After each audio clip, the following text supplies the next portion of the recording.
Citizens of our new world, it's me, Toronto's greatest supervillain and evil genius, Dr. Terrawat, coming to you live from the layer 5.0. Today we're playing ourselves another game of Dungeons and Dragons! Whoa! Hi, everybody. Hi, Dr. We are Nick. joined... We are joined today by our most wonderful players. Ladies and gentlemen, it's the A-Team. Coming down the list... we have come from the top. We've got Siases Blueleaf, our Banshee Bard, being played by Cassie D20 Love Chew. Hey everybody, it's me. It's been a little while, but we're It here. has been a little while. Well, It's been excited. since the holidays since we've gotten into this.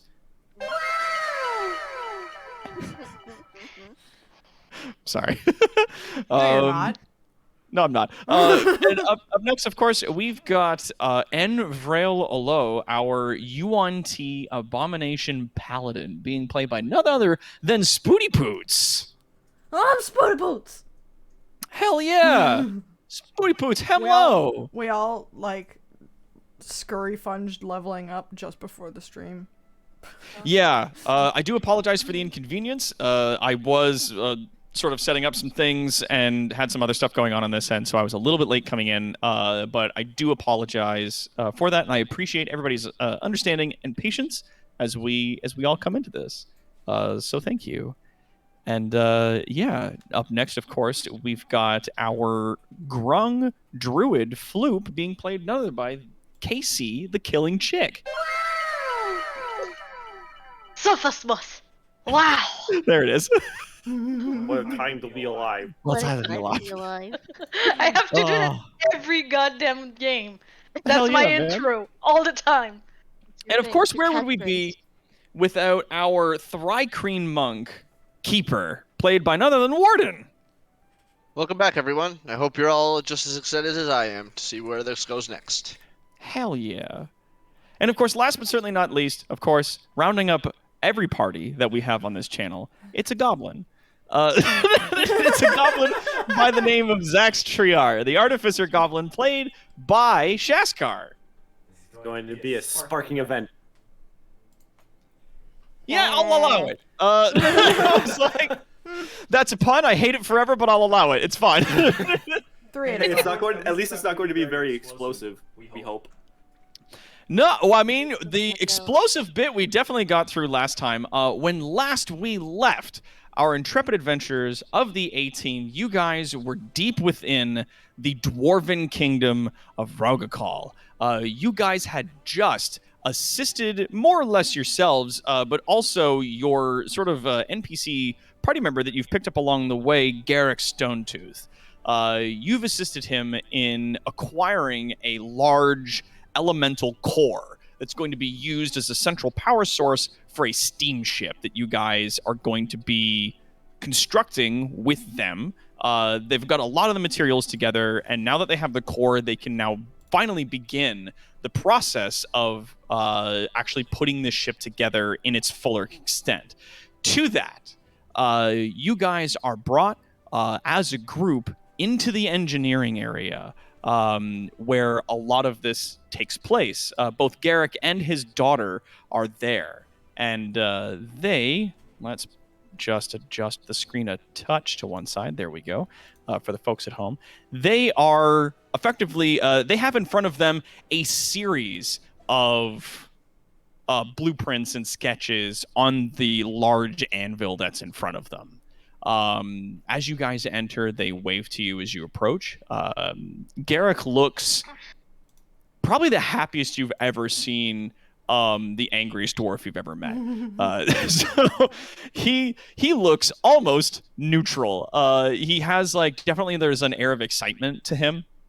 As now with the core in hand and the court case dealt with, there's a very tangible sort of movement towards what is, in a sense, his life's dream. Building a ship largely comprised of metal that does not require the wind in order to sail upon the seas.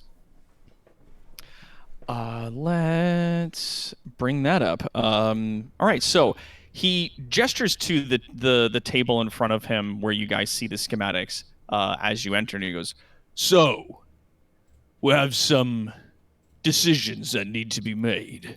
and I thought that it would be appropriate to bring all of your insight and preference in on this particular job. Sure, okay. She waddles up to him.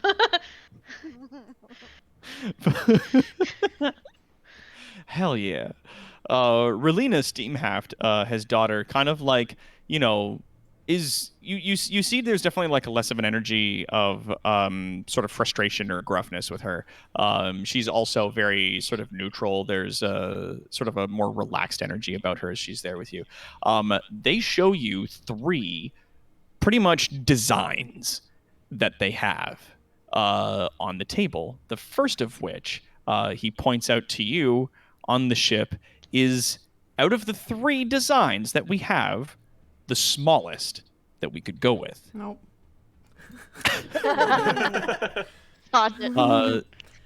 No. 0 to 10. So 1. still range. Damn it. 1. Still ranging several hundred feet in length. The ship's engine would be located, as you can see, near the back, and it would be a singular steam engine with a singular sort of not a chimney for smoke, but a vent for the additional heat. The power would be used to run the 2 major wheels on the front. While this is cannon placement is also something that we're going to be going through, and like also some of the other designs and stuff like that. I have decided I could have done all this myself, but I wanted to include you, the players, and you, the folks at home, in the design and construction of the ship, because I think that's super fun. And if everything goes well, this is going to be a pretty mainstay part of your campaign. So I want you to have like a lot of control over this. Awesome. I love that. Nice. That's So yeah, cool. thank you. Yeah, no, I'm fucking thrilled as hell. So he shows you the first design. This is the smallest, but it's also the fastest of the ships that you'll have. You won't be able to have as much firepower, obviously, on this as you would for the other 2 designs, but you do have speed, which, depending on how much you know about nautical sea battle, can really, really, really, really turn the fight in your favor. That's the thing with the boat wheel, right? It does, in fact, have a boat wheel up here at the front. Awesome. In I fact, wanted to the make front sure. area there that you're seeing is actually contained. It's a fully contained space with like a glass front to it. As you can pretty see in the rad. designs, there's notes there for like there being a thick sort of forged crystal that they're planning on using for that area, with like a few looking glasses built into it if they need to see a long distance in any particular range. Lookouts are still going to be posted on top of that space, but the main wheel there, the helm, where the whoever it is that's helming the ship is going to be driving it, that's where they're going to be stationed. Going down a level to the next floor down, There's levels. there course, are it's a boat. indeed levels for every one of these ships. So going down a level, there's a series of rooms that you guys are going to have access to. So there's like rooms immediately here and here, which are underneath the helms area.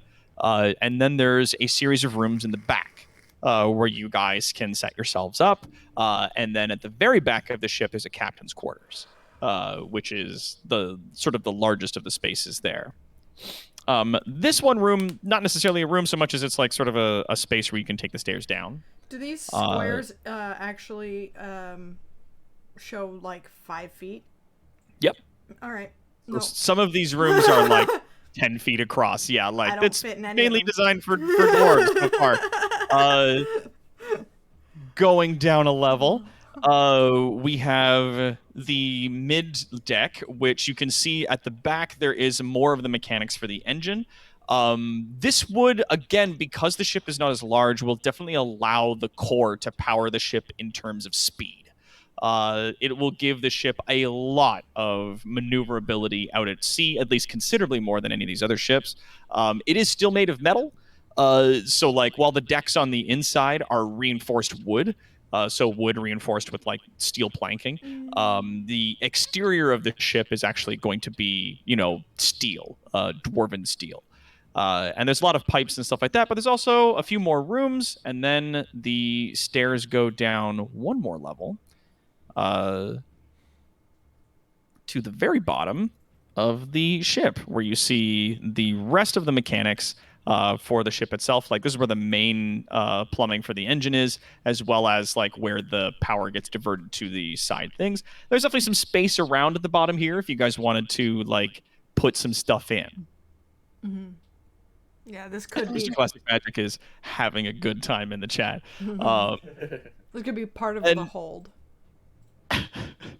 My concern is the boats are mapped like a battle map. Yeah. Yeah, so we can have boat fights. Yep. Yeah, so boat fights will happen. Boat fights are awesome. Fight a boat. Also, like, it gives you a tangible idea as to what the inside of the ship looks like. So when you're at certain places of the ship, if you're going certain places, or if you're just like, oh yeah, we decided to like bring someone aboard and they set up like a workshop over here, then like you know where that is. And it gives you sort of a tangible idea of to where things are on board. So that's the first design. Garrick like taps it with his finger and goes, now this ship here is the smallest that we've made. Normally our ships are much larger than this. And it's not, and he sort of gestures a bit in the air, it's not the Dowie way to make things that are faster than they are sturdy.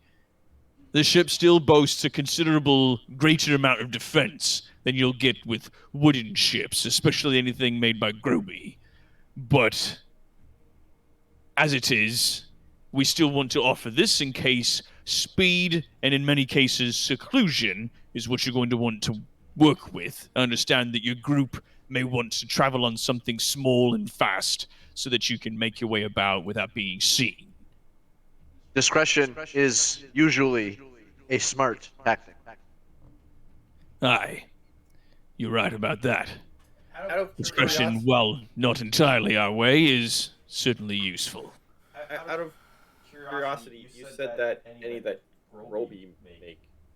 Do many goblins make ships? Groby, Umgak, wood ships. and he's like, you know, the grey Groby that I was with when you found me in the wastes. They make ships. They're small. They're quick, but couldn't fit more than maybe one of you aboard it, and certainly not any of us. We are, he sort of like taps the sides of his belly. A bit too heavy for that. Fishing ships. Yes, can't be skipping about on the waves on something made of driftwood. The outcome of many fights can be decided by who is fastest or most maneuverable. That's true. Speed is an account. And there's no accounting for power when you're fast enough. Doesn't matter how strong your foe is, if they don't ever meet you on a field, then all your strength becomes useless. Peeper nods solemnly in agreement. Yeah, and he's like, no, I understand.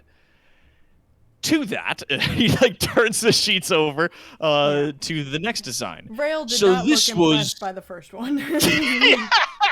It is like, like, I cannot stretch myself out on this boat. This sucks. I can't curl up on this boat. Yeah. And he goes, so this would be, our next design would be a modified cargo ship. Considerably larger. You'll see on this ship here is where we will have each of our chimneys installed. So the top of the ship itself has 6. Nearing the back is where you'll find the helm. Lots of space on the deck for guns. Lots of space as well for other machinery should we need. Lots of room on the deck. That also reminds me to mute that one tab so we're not getting double the music. Going down a level, you've still got most of the deck, but as you can see, in the back there's a captain's quarters. There's some quarters here in the middle, and near the front there is some more spacious room. If it's something that interests you, maybe we could fit. He kind of like looks at the group a bit like tavern, I don't know how important that is to you people, but there's room, a bit of room, maybe flip a few tables in a bar, in about that area. Xyces, kind of on that note, sort of pipes up and says, I think it would benefit us to have somewhere we can properly make some meals. So some sort of kitchen space would be good. Yes, I was mess considering, hall. I was considering that space for war room. Ooh, he kind of like gives you. Oh, I like that. Yeah. A large table with bookshelves and things to organize our plans. Aye. Yes. He turns the page over again. Now, on this level, you see there's a lot larger rooms here. The machinery that makes this run is all under the water, so we don't have to sacrifice any of our space inside the ship in order to make it run. We're able to put a bit more plating on the outside due to the size as well. Downside is it's less maneuverable, doesn't move as fast. But, as you can see, there's larger spaces around the sides here, around the back, and certainly again in the front. The rooms that we have for each of you would be larger. You'd have more space. And we could also, should you choose, bring other individuals on board with us. So if you wanted to bring others on board the ship, maybe some of their skills, if you want to, bring one of the other workers or something like that, then we could set them up on board and they'd be able to help you out with their resources and such. He goes, flips the page again. Oh, no. Dang you, system. Why are you being such a butthole? Okay. Oh, because that's what's up. Okay, cool. Flips to the last page on this one.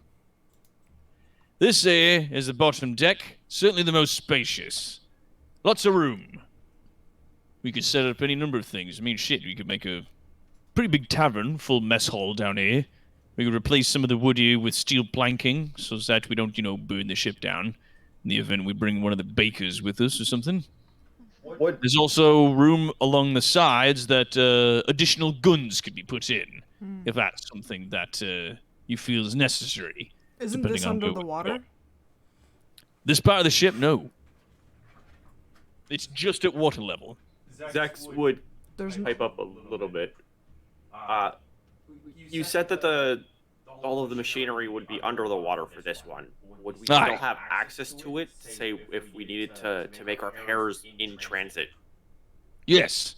The access to that would be through a rear hatch. I'll show you where that is. So if we build it, this is just the blueprint at this point. We could put a hatch for it, like say near the back here, Okay. that'd get you into where the machinery is down in the lower level. It's just that there's nothing else that will be able to fit on that level, so it's just going to be the turning bits and the engine and what have you from there. Fair. Indeed. And now, you see him take out some very big sheets of paper and place it down. This is the Jarl's barge. This ship here, and you've never seen him be so, he caresses like the sides of the designs a little bit, like gently, very happy. And he says, this if we built this, would be the biggest ship our Navy's ever produced, and the first to run on this power. As you can see at the front, we'd have a venerating statue for our ancestors. Going down the ship, at the back is where the helm would be placed in a rear tower. We would have additional controls placed and would be fully armored. There's also space in here for guards and additional guns if you need it. Along the sides of the ship, we have 6 towers that we can place larger guns in, should we need them. Along here.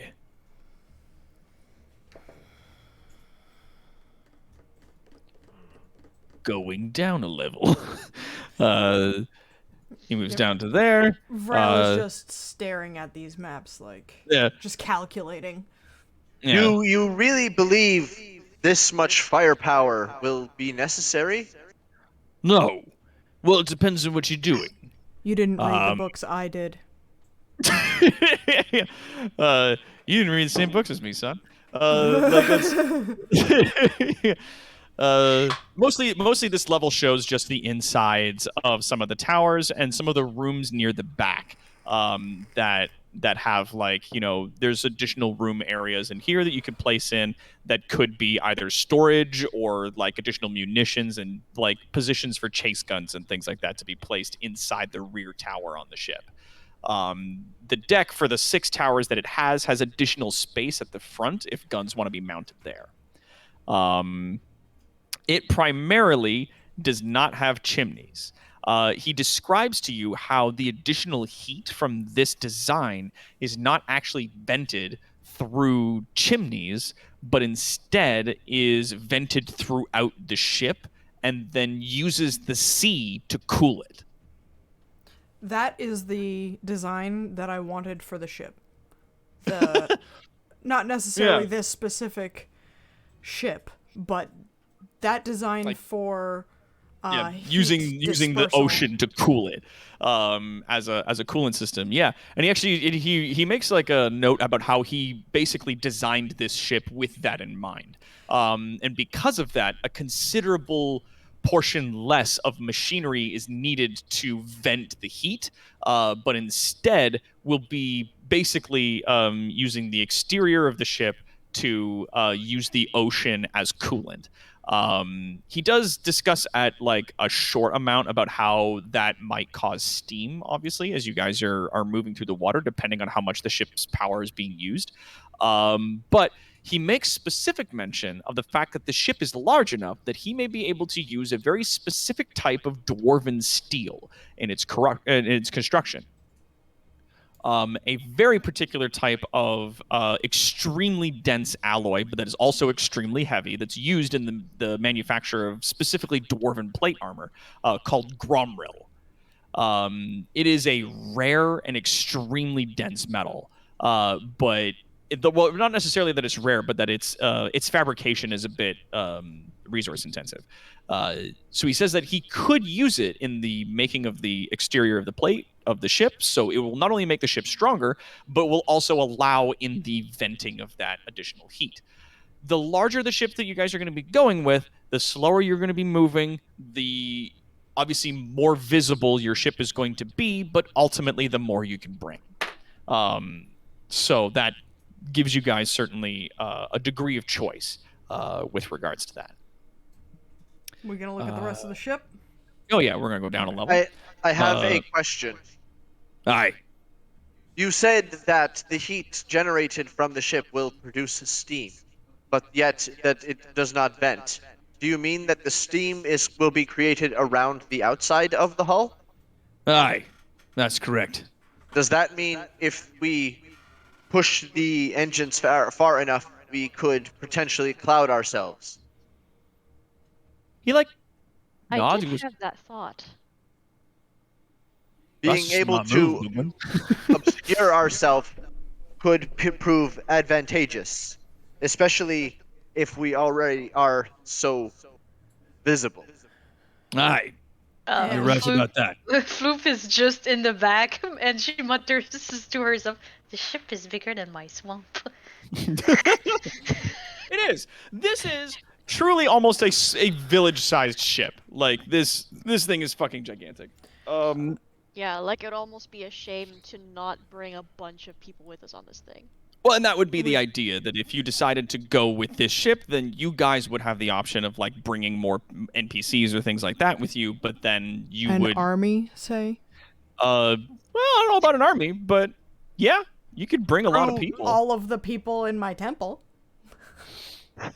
Looking at the ship, yeah, you could fit your temple's worth of lizard people and snake folk like on this ship for sure. That's A what I'm crew saying. would be good, but a crew must be fed and housed and kept in good health. Larger crew also means more resources are required. Exactly. And obviously this ship is going to be owned by the Dowie Kingdoms, so when you guys, like, the bigger the ship you construct, like, good, but for the first little while of using it, it's either going to be just like on your first mission, but the more you do with it, like, yeah, you're going to have resources that you're going to need to replenish, you're going to need to feed people that are on board, and you're going to need to continue to convince the king that it's good to leave this ship in your hands and to continue to allow you guys to run around on a giant fucking, like, Gromril-infused barge. It's essentially a fortress. Yeah. It is a sea fortress that it's like, if this thing works, cool. I'm sure he would have stuff he wants to do with it. And like, he's willing to, because you guys like got the core and you did all this stuff. Like, he's like, yeah, you guys can use this to sail over to that island and like, you know, do these missions and stuff. But if you want to continue using it after it, you would need to convince him like why you need it and why it would be benefit to him and to the Dwarven Kingdom to continue going that direction.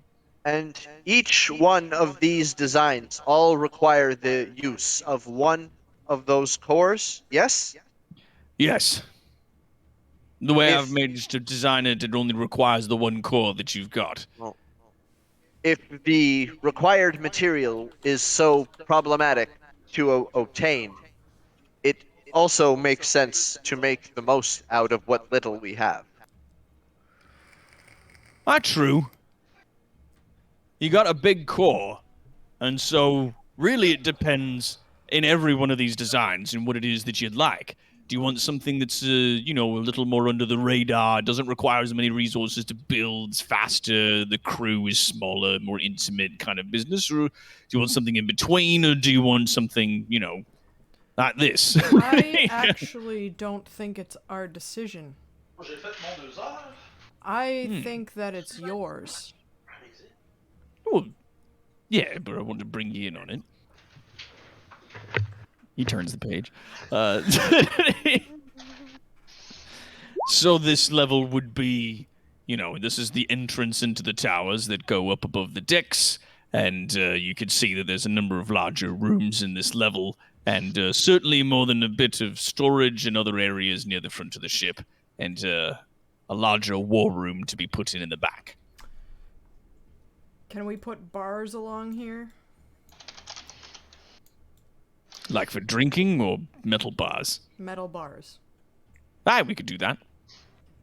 And separate this whole area. She like points at the like, circular around this area. Make that just containment. You mean to include a prison? Yes. Ooh, taking prisoners. I hadn't considered that. He sort of like scratches his beard a little bit, looking at the design. He goes, aye. I suppose containment would be preferable to execution. True. That said, I'd say that maybe you'd want to put it somewhere deeper in the ship. Oh, no, because then it'd be closer to the engine. That's a good point. We could definitely put bars across those struts there and we could reinforce these walls as well. And he like kind of points around to the walls in that area. We reinforce that. Make it so that it'd take an awful lot of pepper to break through them. Keep Make whatever's it out of the inside same contained. steel as you make the outside with. Oh yeah, we could use Gromril there. I like that. Why like the way not? you think. If you're going to use that much on the outside, why not make sure that assets can be contained just as well? That's very good. Very good point. Now, this level of the ship that we've got here, the mid decks, is pretty much open.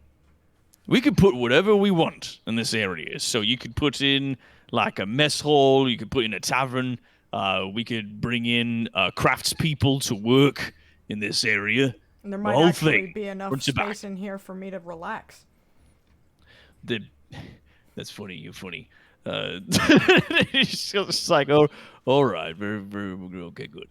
And there's and there's the larger stairs that could be used for you in the back, and more than a few spaces that could be walled in for quarters, like your personal living space and whatnot, and what have you. And then we have our lowest level,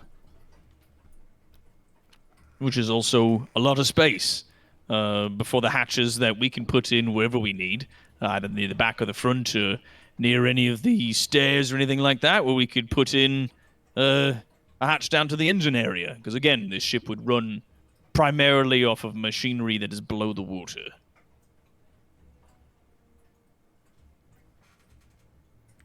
I have a little bit of a concern. What's that? Well, correct me, just to be sure, cause one of the biggest things that was a concern by just making this kind of a ship, was what the other people would think of it and try and replicate it. So, True. so my question is, if we make something this big and Zex taps the blueprints of the largest ship, Mm-hmm. do you think that any of the other races would consider this a threat or an act of war?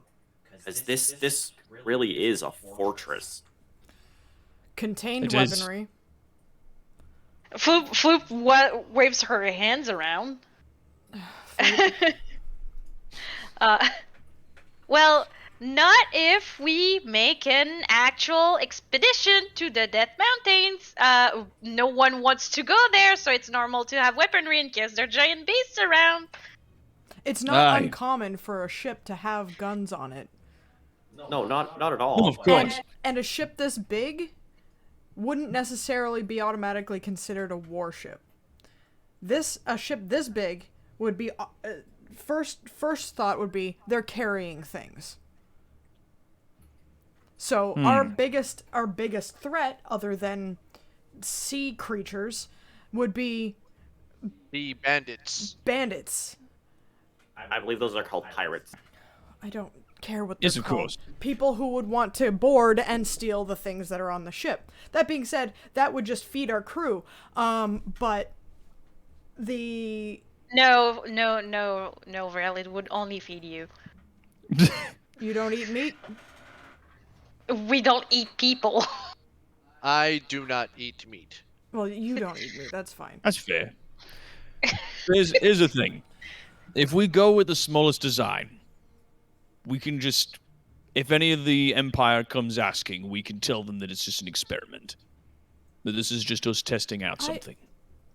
If we go with the largest design, our official story to the rest of the Empire would be that we're trying this out and we're making an expedition back to the Living Mountains to the west.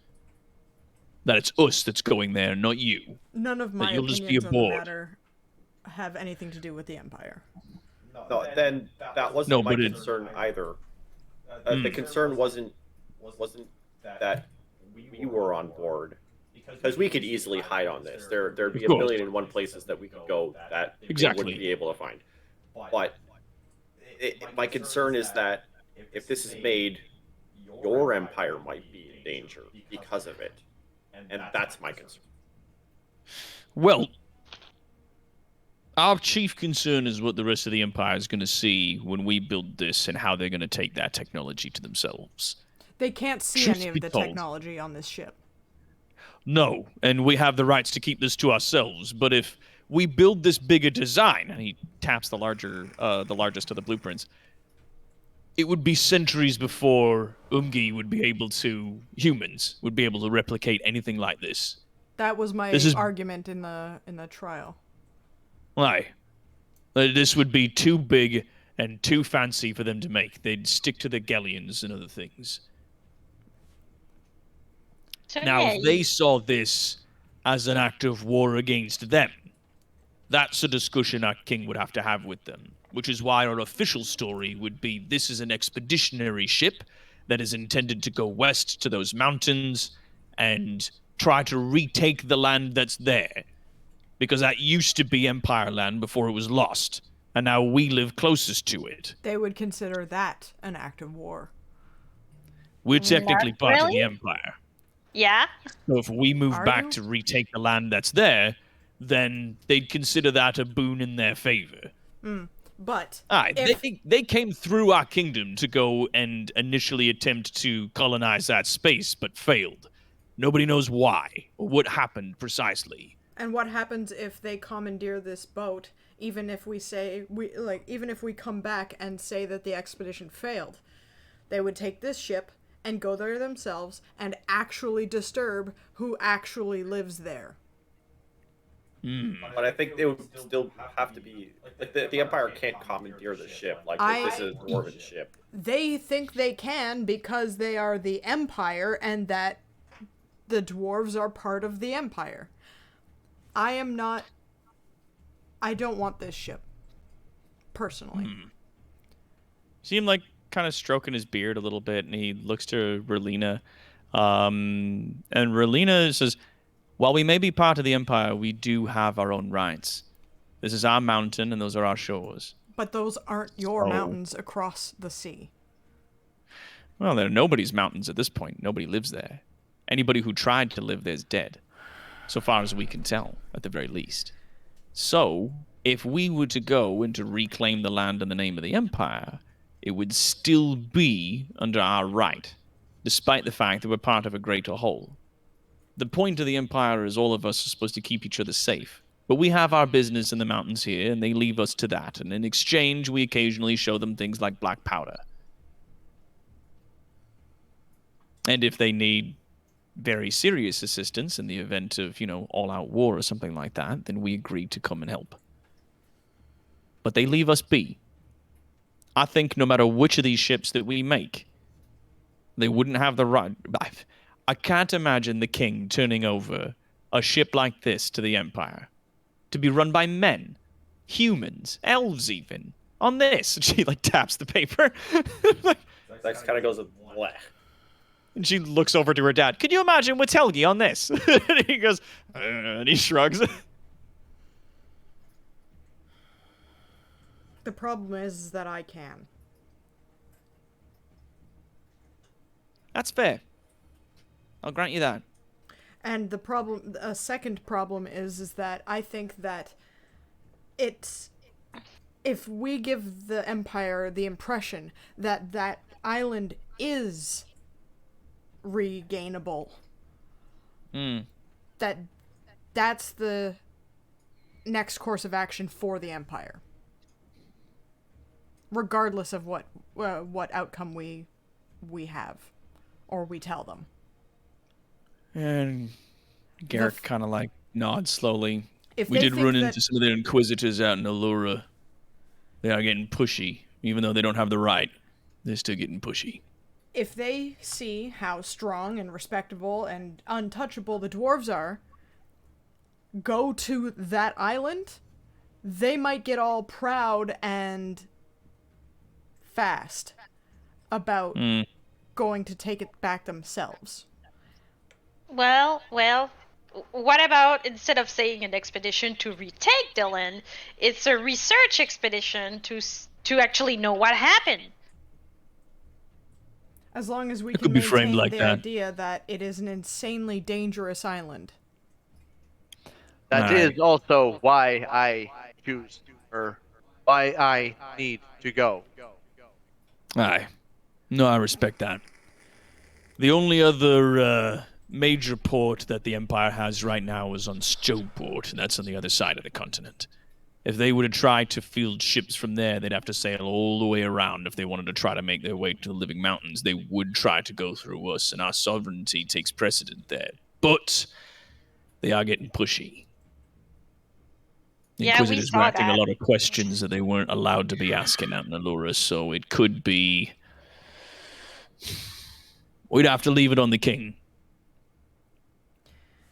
It'd be his call, I think, at the end of the day, and how he wants to handle it, but it's our design. We have the go-ahead on any of these three here, and I thought I'd bring you in and see what your preference was, if you wanted to go for speed, or if you wanted to go for power, or if you wanted to go for something in between. Well, my opinion is, and Zax taps the largest one. This seems like provocation. So I'm less inclined to that. But these two designs, and he taps the smallest one and the medium-sized ship, I do enjoy these ones, both for different merits. Aye. Is there a possibility of outfitting the smaller two either of the smaller two with an engine similar to the large one. Definitely not the same size, but one that works that way. Venting to the hull, you mean? Venting to the hull and into the ocean. No, That the could ship's give us- that small. There's not enough hull to disperse the heat well enough. Which is why we need the vent chimneys so the heat can just be put straight up into the air. What if the hull didn't need to disperse the heat? What if we wanted the hull to heat up? Then it might burn the rest of the ship. And he points at Vrail. Aye. Uh, It's the size of the largest ship that allows us to run the heat through the outside of it to sort of, let that heat off. And then, like you said, if we wanted to push the engine a bit harder so we could create some extra steam as sort of like a smoke screen to, obfuscate ourselves from our foes upon the sea, then aye, we could do that. steam screen. And Keeper kind of just looks around and gestures to everything, or like all the construction and everything. I imagine dwarves should be able to insulate against heat fairly well, given your everything. Given the space, given the materials. Hmm. Would it be possible to do a hybridized cooling system? My point is to try and keep as little steam or smoke out of the air that can be tracked from a distance. That's what I'm trying to get to. If we cannot eliminate that entirely, it would be better to channel the steam in a creative or constructive way. Yes. Especially if we On also occasion. have a smaller sized hull, would also be easier to conceal. On occasion.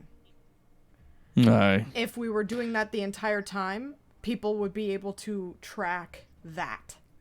Oh, look at that cloud on the horizon. Isn't that weird? Aye.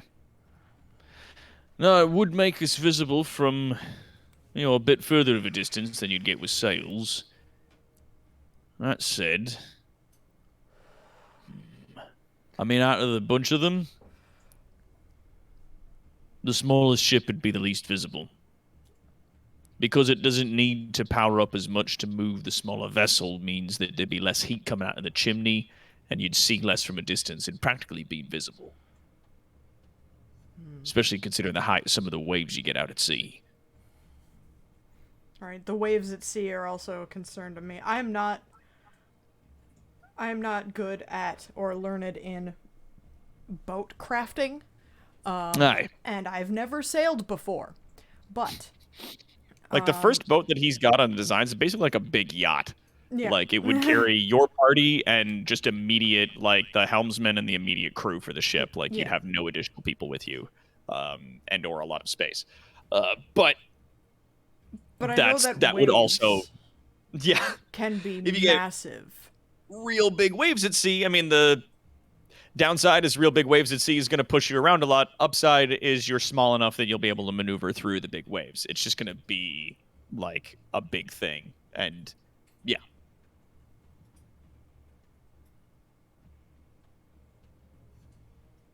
Does Vrail swim? Asks Kara in the chat. Frail swims? Does she? Yeah. Okay. Yeah. That's a yes. Yeah. And yeah, Mr. Classic Magic definitely wants to go with the smallest ship so that we can play gas when it goes flying across the ocean. Just fucking ramp off like a big sea wave, just like careening through the air. Anti-durifto boto. Well, if in any case, with a boat that small, if anything happens, I can guarantee everyone to be able to breathe underwater in emergency. That True. seems advantageous. You could also kick up a storm to hide us. Steam screen. Uh, When you say it with the echo, it sounds like you're putting down a Yu-Gi-Oh card. okay, but he is though. Yeah, I know. Keeper he seems is A strange. putting steam down- screen. Keeper seems strangely enamored with this one idea. Even though he doesn't know anything about like naval combat or ships or anything. Yeah, I imagine Nah. like this like anime like pink bubbles every time he says it. Just Yeah, just Steam screen. Let's keep her right now. I would prefer the middle one. Yeah, It's bigger 'cause, like- and faster than the smallest and biggest. I agree. Out of the designs here, I like the middle of the road best. And as much as I might find it difficult or cramped in some of the rooms, it's not about me entirely. It's about the crew and about the mission and about all of that. Taking all of that into consideration. I still want a holding cell, at least one holding cell on this boat. I need room for prisoners. I require Fuck. room for prisoners. She's been saying this all, like... Yeah. Yeah. My concern would be, though, for you, Rail, that you should have a space for yourself where you are comfortable, because you do need rest like the rest of us. And you can't exactly rest in a space where you feel If I cramped. desperately need to, I can shapeshift down into my medium-sized form. Into my humanoid-sized form. If it does not tire you, It annoys me, that's understandable. but... I can sleep like that. I have. I don't take a lot of space, but I can take even less if needed. Well, you can take even more if needed. And I just pat the bucket. No, but I can take also- less if needed too. I also do not require much space. So the difference between your size, Floop, and a smaller size is inconsequential. We could put like a little pool on one of the larger ships for the groom. I would. That's adorable. Is there any That's so fucking Tiny- cute. A tiny froggy pond. bathing? Yeah, you put like a little aquarium in it spaces? for her. Could that pond be located above a heating vent? You want to boil me Oh, alive? No. With the Just- medium and larger designs, we might Like a be hot able spring. to put like heated bathing space in. So maybe like a sauna, heated tubs for everybody to sound sit in, lovely. things like that. In my temple, we possess heated springs that are heated by the land underneath. So It is can I quite come to relaxing. your place sometime, Keeper? If you wish to learn our ways, I can speak to my masters about getting you trained as a monk of the I- empty soul. That's not what. All right. Now, the smallest of the ships, obviously, we're going to need to worry about inclement weather and anything that's at sea. Despite our speed, we still need to be careful that we don't get caught by creatures out there or other ships like pirates and whatnot. Fast though we may be, it would not be impossible for one of them to potentially catch us, which is why guns would still be installed upon the ship. Oh, But we would have the superior maneuverability to them. question. So there's certainly accounting for that. What's that? How difficult would it be to affix a large spike at the front of the ship under the water? He kind of like nods at you and goes, oh yeah. Or I see what one you're that doing. can be launched? Concern arises. What's that? As a partially filled gourd floats on the eternal river of wine and spirits, would a bigger ship not take up more space under the waterline, making it more vulnerable to rocks and shallows? You'd think that, but with the width of the ship and the way that it's being built and the machinery and everything, it's more wide than it is deep. Ah, I understand. Keeper, I'll show you like a little model that I can make up explain it. All right.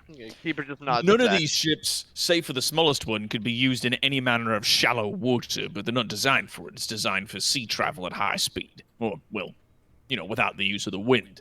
So you pretty much just go wherever you want without having to worry about which way the wind is fucking blowing you.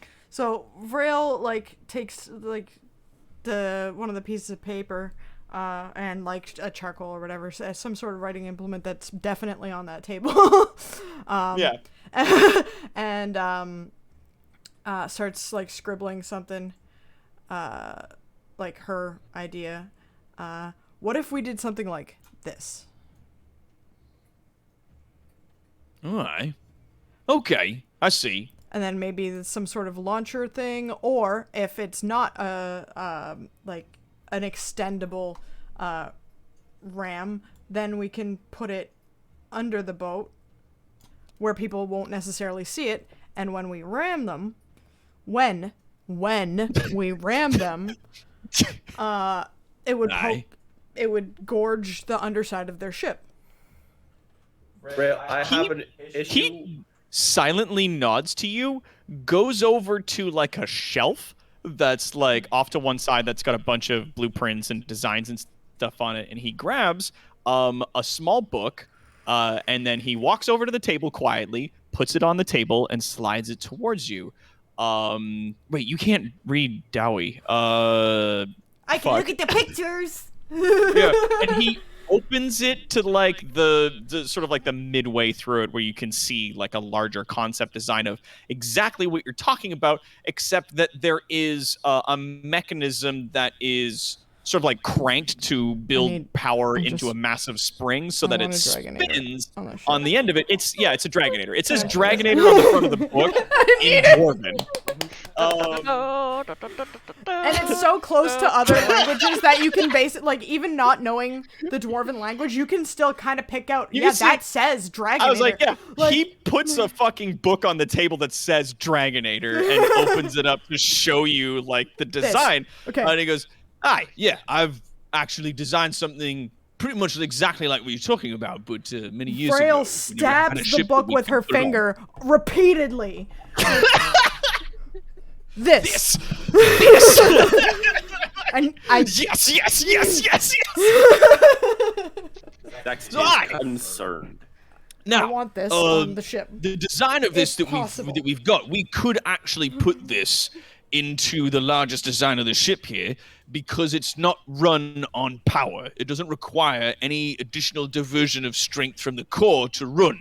It's manually cranked into a large steel spring, and that's what gives it its power when it goes off. You have to crank it first. Oh, I will. And then, not only does it spin, and it's covered in grumrill spikes, but it also shoots out a little ways. And extends. He sort of makes a jabbing motion with his arm. There is a sparkle. We've seen a in Dragonator. Vrail's eyes. Yeah. It's like the anime where Keeper's still in the background, all bubbles about smoke, steam screen. Now it's Vrail too. Dragonator. He goes, hi, yeah. No, Can it fit on the medium ship? He sort of froze his brow a little bit and was, I think I might be able to work that. One of the major rooms on the ship would have to be basically commandeered. That can be my room. It's okay. I will make the sacrifice. I will sleep next to this Dragonator. The mechanism would take up the space. So we'd be sacrificing some of the lower deck room in the front of the ship in order to accommodate the mechanism. But it'd work. And he actually, here, I'll bring you guys back to it. He brings you back to sort of the design there, and he points at this is where the main mechanism would be, and the cranks would be located in the rooms to either side here. Oh yeah, and we can take out these walls. Yeah, no, those would be removed. So the whole of this front area of the ship here would be pretty much to hold the Dragonator. Now, downside is that we would need to run face first into an enemy ship. I don't. And they might be a bit faster than us, but It certainly worked for any monsters we run across in the sea. Sea creatures don't necessarily understand naval combat as much. They might try to rush us from the front. I don't care how practical it is. I don't care if it's useful. I want it. Vrail seems a bit, princessy about this right now. Yeah, like, very I want it! But I want this so bad. Diocese very much is like, she's not a tactician. She doesn't, like, she's just here for the well-being of her friends. So she's just, like, watching everybody get excited about, like, boat parts, and she's like, oh, everyone's having fun. This is nice. Look at all you guys. So great. Zach Fucking seems love you a guys. little bit. Zach seems a little bit concerned, and he starts thumbing through the designs of the Dragonator to see if, like, this isn't going to just like kill us all in the long run. Zax! You actually roll me an intelligence, and if you want to use one of your skills for it, make an argument. Let's see. Oh, actually, did we get a long rest? Question mark? Yeah. Okay. Yes, you did. I did not All right. do any of that. Then if I'm doing intelligence, Yeah. would I be able to also add my proficiency bonus for like Tinker's tools? Yes, I'm gonna say you can add your proficiency to it. If you want to use like specifically any one of your skills that you might have like additional points in or something like that, then you can make a case for it. But if you just want to do like straight intelligence with proficiency, I can allow that. I'll do straight intelligence with proficiency because I don't think anything else would really Like, do it unless it's like super apply. investigation. Yeah, you could make an argument for investigation. I'd allow that. Okay, then I'll do an investigation check. Yeah, because you're just like you're thumbing through, you're looking at it, and you're sort of scanning over the designs and looking for stuff. And I can't read it, so it's all it's the as writing much is as in the Dwarven, diagrams. so but the numerical characters that they use are things you're actually familiar with. So the math you can see. What are you looking for? Well, I'm more or less looking to see if like it'll retract or keep us from getting like stuck to the thing. You can see that like the crank mechanism that builds the power with like the massive fucking spring that's built into this, when it releases is super strong. But then at that point, there's nothing keeping it like forward once all the power is spent. And so like retracting it just requires you to effectively turn the cranks and re-spool it. If you need to pull it back like immediately, then you just like re-crank it and it pulls it back in and like re-torques it. From what you can tell from its design and from like the mathematics that you do understand looking it over, it looks really solid. Like you would almost argue that it's gratuitous, that much like almost any of the Dwarven architecture, it's like 5 or 6 times sturdier than you imagine it would need to be. He kind of looks at this and he's like, okay, if we're putting this on the ship, and he like gives a sidelong glance to Vrail and then back over to Garrick, we should probably have weapons in the front that can aim down and hit anything that this might be skewered into. Or we can just jump into the water and stab it. You see Garrick turn almost a shade pale when you see that. And he goes, don't do that. Don't jump off the boat. Don't ever jump into the sea. The sea is deep and full of awful things. Don't go down there. And it will be filled with more awful things the second I jump into it. Vrail, I'm not jumping into the ocean. Zax, He consider looks- this. He looks pleadingly at the rest of the party, like, can you please talk your friend out of this? Because he's just, like, he's got his hands up, kind of like, it's so dangerous. Like, please do not jump off the ship. Why shouldn't Unless I it jump would off be- of the front of a moving ship? Unless it would be into another ship. Are you familiar with the term keel hauling? No. Okay. If you jump off the front of the ship, and our ship is moving forward, you would be sucked under the ship, potentially into the machinery, and killed immediately. Zax points at Garrick and nods. Vrail writes something down. Oh, back home, That's where we can throw prisoners if we want to kill them. back home, many of the old masters were capable of moving across the surface of water. Some even up the surfaces of running waterfalls. They what? And he looks at you like, Vrail just kind of points to Keeper, like, duh, like that. I'll Like, give he you does. that you're fast, Bugman, but running across the surface of the sea. I have seen it done, not with the sea, but only with a moving river. Same thing, I- just bigger. I could probably make a ring that does that. We do not have a sea where I come With from. with It's magic. the same thing, just bigger. Just with magic, though. Lets you stand on water. Like, I know of that.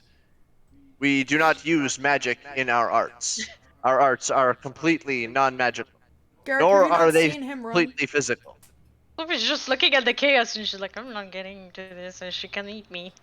Zax. You're gonna run across the surface of the water. That sounds like bullshit. He fucking looked like, I don't. It'd be the Kazakhstan tomb, the end times, before I see a bugman run across the surface of the sea from one continent to another. I am not able to accomplish this feat yet, but I have seen it done by those much, much more experienced than I. The masters are indeed quite amazing. Zax. Yeah. Consider this. The Dragonator is a weapon. Can you not imbue mechanical weaponry with magic? Probably not something Zax. that size. At the Okay. moment. Zax, think about it. At the moment. They're going crazy. I'm not getting into Just it. flooping fucking Sices in the background going, oh no. Oh Yeah, no! Zax gets kind of like a look of like across his face, and I'm like, okay, yes, I would really like to do that. Yeah, you would. But So let's do it. I still think that jumping into the ocean That's my problem. Don't worry about is that. a Just worry about the bad Dragonator. idea. Just worry about the Dragonator. You're fine. Fluff is starting to croak under her breath, like, oh, go, where is this just going? Yeah, Siaces kind of just like gives her like a pat, like a, it's okay, it's all right, everything's gonna be fine, It's okay, buddy. You just So- hang in there. it's fine, it's all Everything's good. gonna be cool. That's good. Siaces is like just looking at Vrail. She's like, I've never seen her like this before. Holy crap! Like Vrail? Haven't seen Vrail like this before? No, Ah. never seen Vrail. Like Braille being like, She's like- fucking yeah! she's like practically gleeful. Science, bitch! Yeah, science! And what I'll jump element off will we the boat. use to conduct this wonderful current that we produce? Yeah, wire. Like-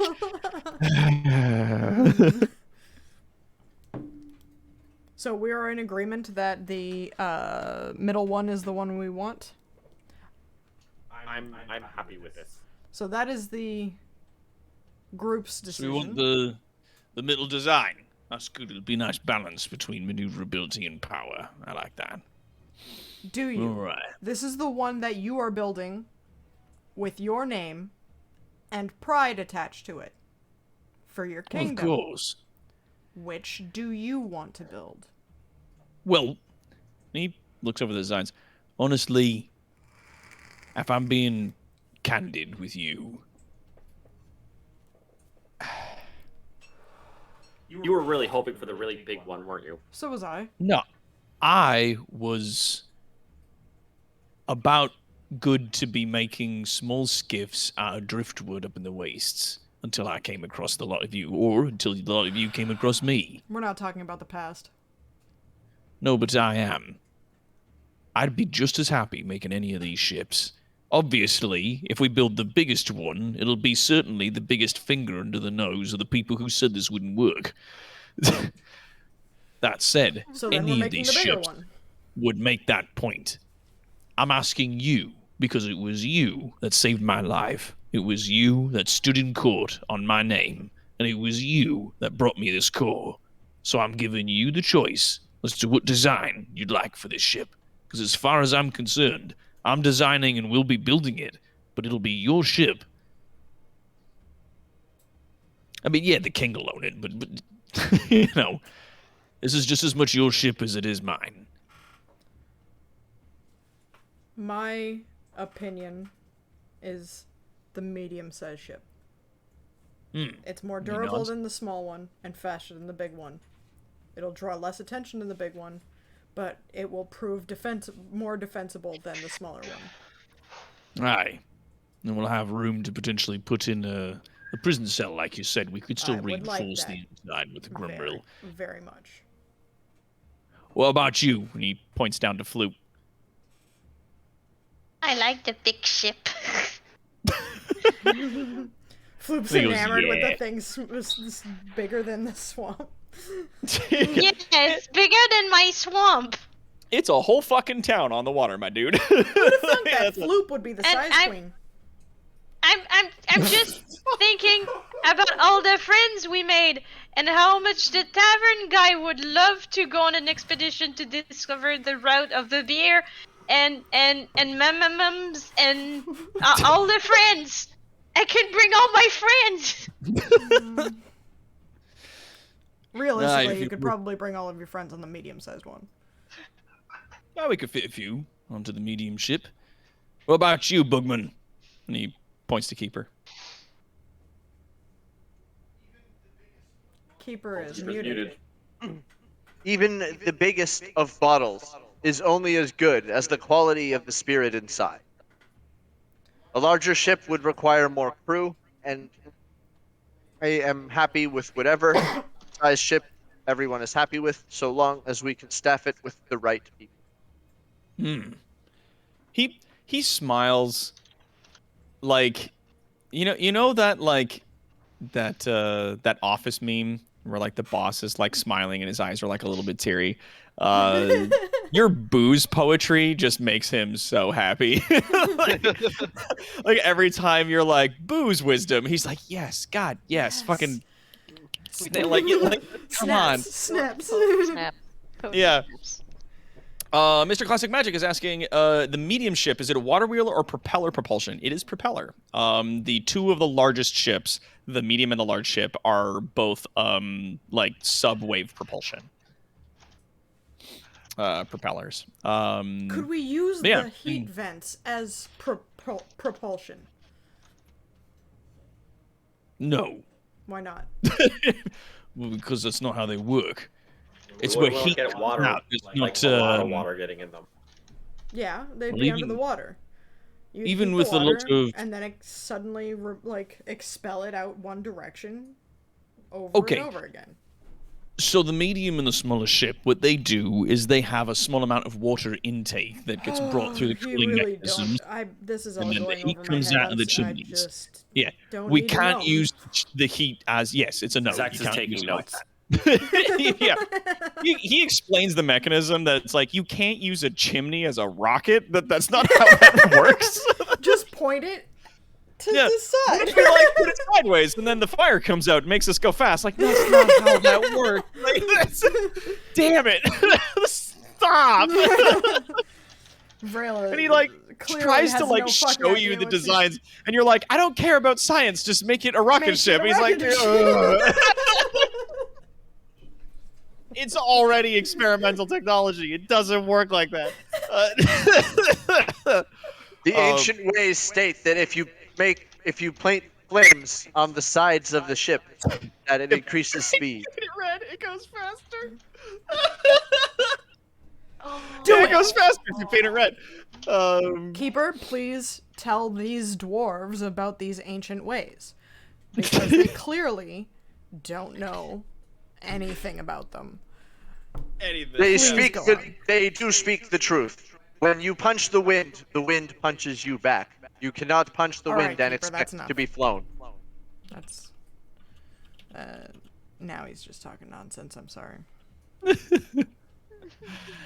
Aye. In many cases, they would say things like, "You cannot catch the wind." Except think sails do that. Well, exactly. To a degree. Now, that said, he turns then to the next person. What about you, Zax? Oh, I'm happy with the center one, with the mid-sized ship, because Mid-sized ship? I think that the large one makes far too much of an aggressive statement, but the smaller one would definitely be much more vulnerable to being stolen. That's a solid point. Medium ship kind of gives you that nice balance between speed and power. Exactly, and it isn't far so potentially aggressive to be a threat. Aye. Not like that. He then turns to the last member of the party, Decises. He goes, "What about you, dearie? What do you think?" Well, initially when we were discussing this and looking over all of the plans, I think my first gut instinct was that I liked the idea of the smallest ship because we are trying to keep ourselves as concealed and as mobile as possible to be able to kind of fly under the radar, as it were. But after hearing what the rest of my compatriots have to say, I think I agree that the medium ship, I think, is the way to go. Just because it gives us a little bit more stability, a little bit more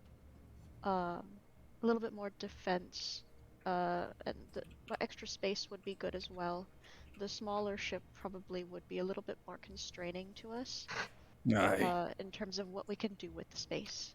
So And I if you think- want a I kitchen think on the that- ship, it'll be much more likely on the medium ship. Yes. Aye. Yeah. That's a good point. I mean, we could put in still a proper mess hall and whatnot on a larger boat, but We could if you put a wanted diner, to, an entire restaurant on the bigger well, you boat. could put a whole tavern in the mid-level. He's just like kind of gesturing at the design. He's like, you could fit like a small town in there. It's That's an it's not entire huge. castle. We get it. I Yeah. also want castle boat, but Slaps a hood of boat. You can fit so many town in this baby.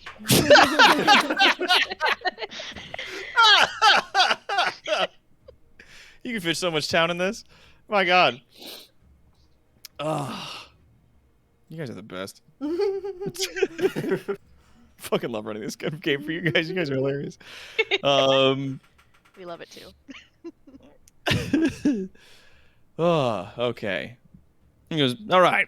So we'll go with the medium design. Now, is there anyone up top of your head who you'd want to include in this? Vrail seems. Any people you'd like to bring aboard?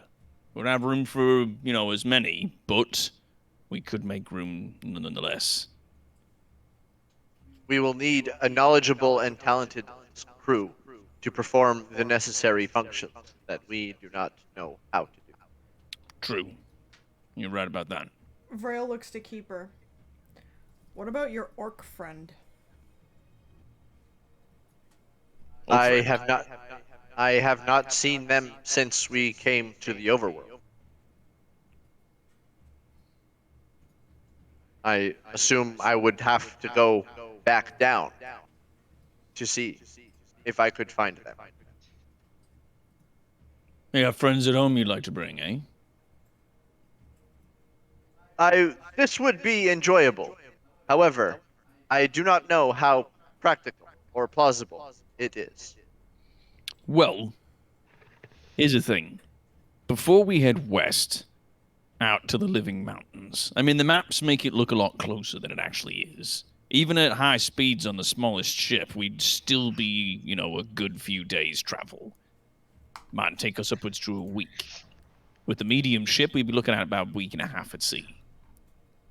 We could go north to the edge of the wastes where you found me, and we could make contact with your kingdom if there's some more people you'd like to bring aboard.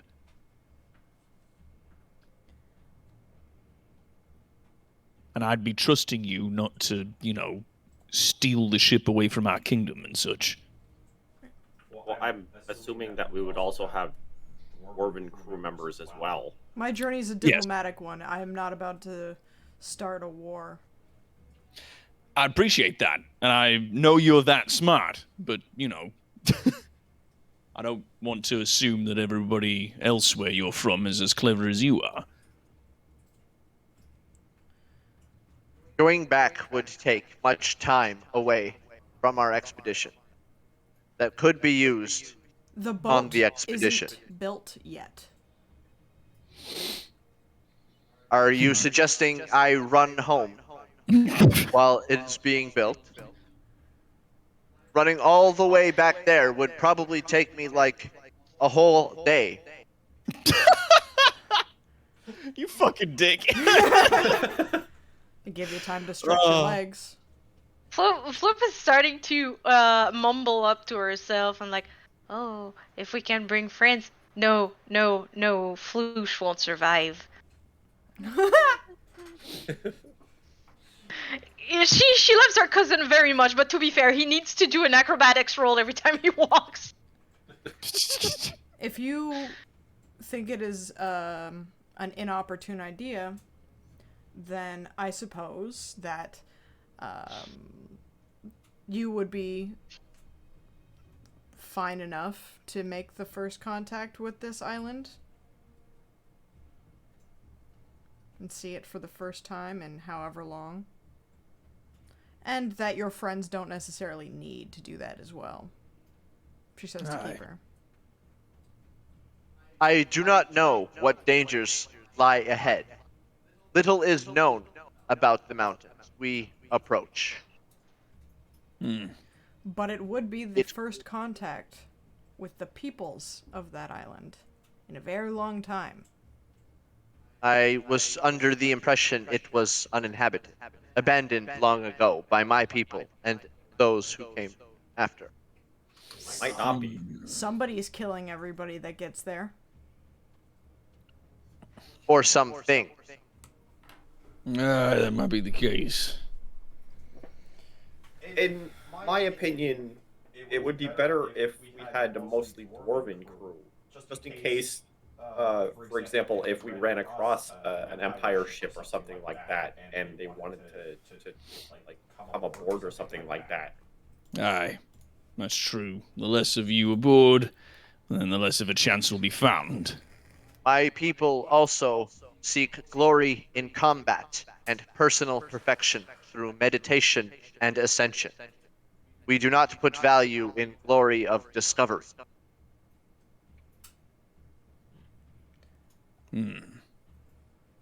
But not history?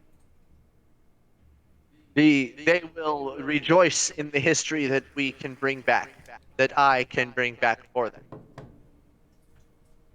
Fair enough. Floop is slowly starting to drift off in her mind, like, exotic surface moss. Oh, now Floop is in the background with the pink bubbles. With the bubbles, yeah. Fucking, God damn it. All right, how long do you think it will take to? I get a kitchen. And everybody's in bubbles, but Zax, who is fucking nervous about the Dragonator. He is taking notes about it. Yeah. How long do you expect the construction of this boat to take? The medium ship of this size would take about 2 weeks with all our workers on it. Now that the core has been grabbed and all the resources have been gathered, the craftsmen would take about 2 weeks to put this together.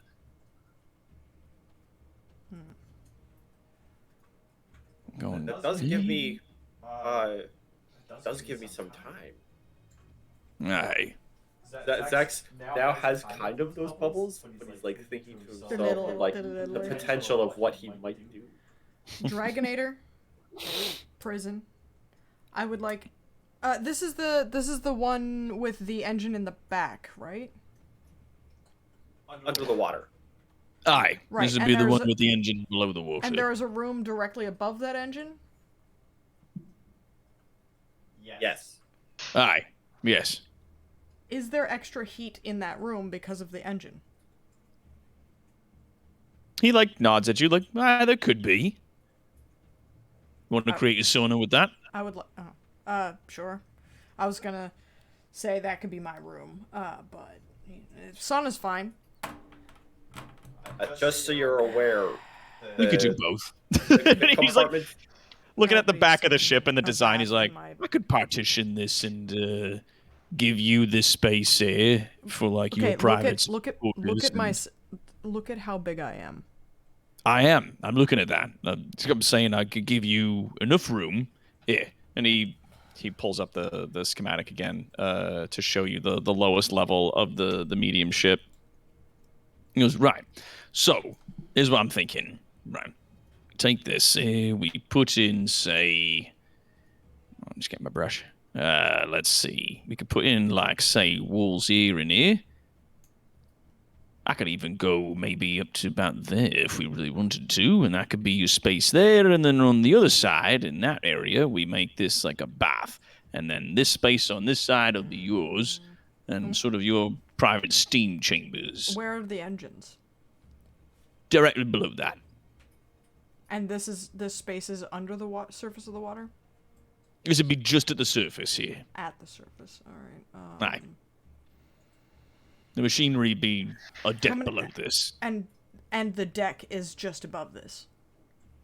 Aye. All right, that's fine. As There's a mid-level above this, and then the deck above that. Yeah.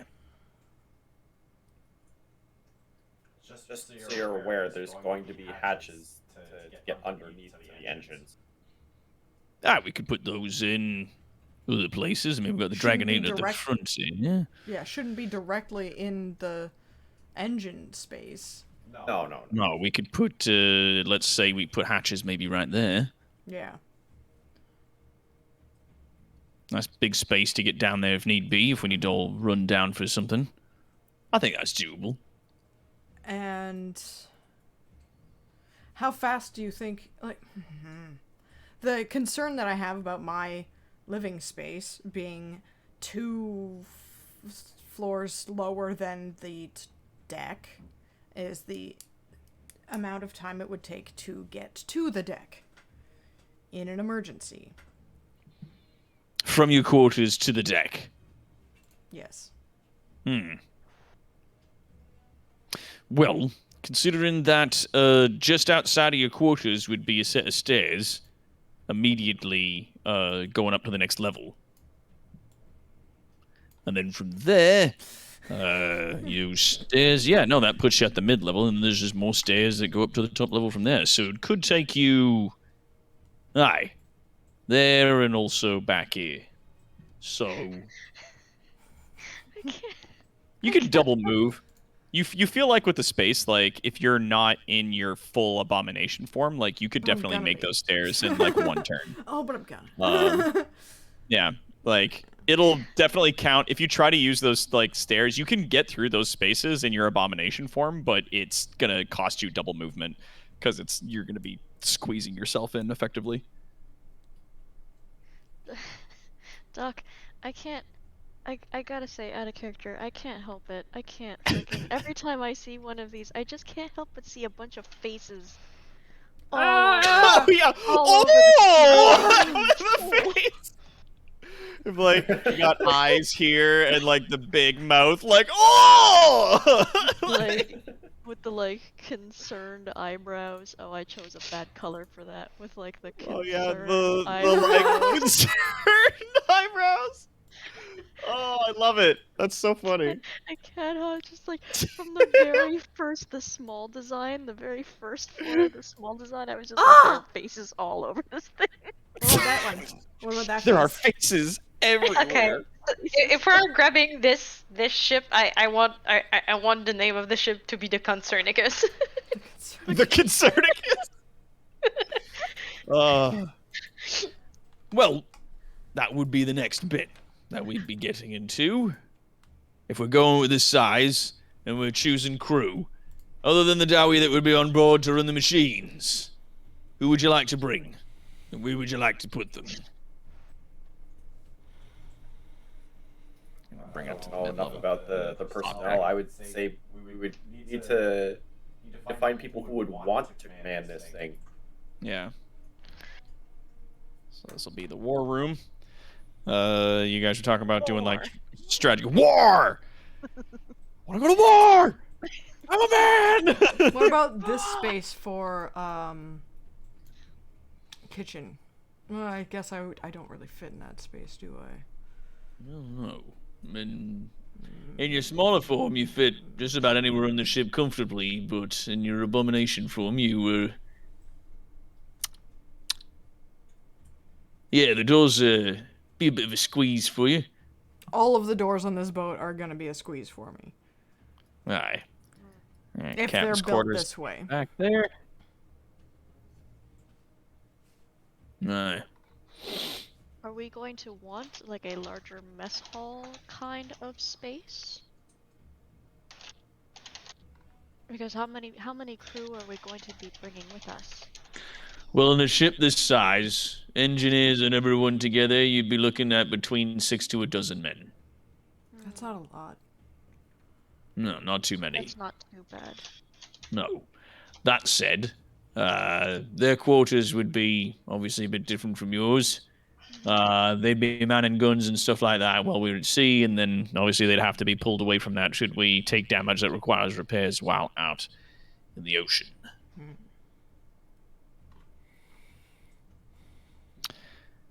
Also, a great deal of crew quarters can be put at the bottom level anyway. Now, if you wanted to put in a mess hall, he pulls back up the mid-levels. He goes, could put one in here. On the side there. That'd be enough room we could put in, if you wanted. We could put in, like a stove and, some pantries and whatnot. Now, that would not be enough space for anyone to sit to eat, but it would be enough space for you to cook. That's enough space Yes. for people to sit and eat. So why not have the cooking done in one space and then the eating done in another? Yes. That could I be. don't necessarily believe I need a very large space to cook in. So that space would be, I think, alright for people to sit. What if... Is the space right above it there being used for anything? This one. Oh, that room there? Yeah. No. That might be suitable well- for a small cooking area for me. Some stoves and some cabinets. We could sort of put like a wall there and put a door in, or take down that wall, just to Yeah. increase the space for you there. That should be fine. Even if it was a separated space with a doorway going into the mess hall, I think would be fine. And if we just put the tables and such along the walls, there could be plenty of space for people to eat. Yeah, I think we could do that. I think that'd be nice. Mm-hmm. Yeah. Okay. And These little rooms here that we're looking at, these little ones were, If the there's the 12 idea was to people- potentially put guns in them, but if we're putting guns on the level immediately below this and up on the top deck, then I think this space is free and good to be used. That sort of thing. Do we have any need for storage space for supplies and things like that? I'm assuming we do. yes. Aye. Yes. I would Um, imagine that is necessary. Yes. Well, there's a number of spaces can be used for storage, like here in the back of the ship. There's The center of the ship would be good for storage as well, for Yeah. like, things that we need to grab really quickly. crates and boxes and such can be put around this space here. Out of Yeah. character. It would have been a lot easier if all of the maps were on one map. It would have, yeah. But I didn't think of that when I was doing this. I was Fair, like, it's I'm fair, going to show fair. them where to do stuff, and then we could just put stuff in as we go along. It's fair. It was fun to have you reveal each floor though. Oh yeah, That was absolutely. good. I'm having a great time. Aye.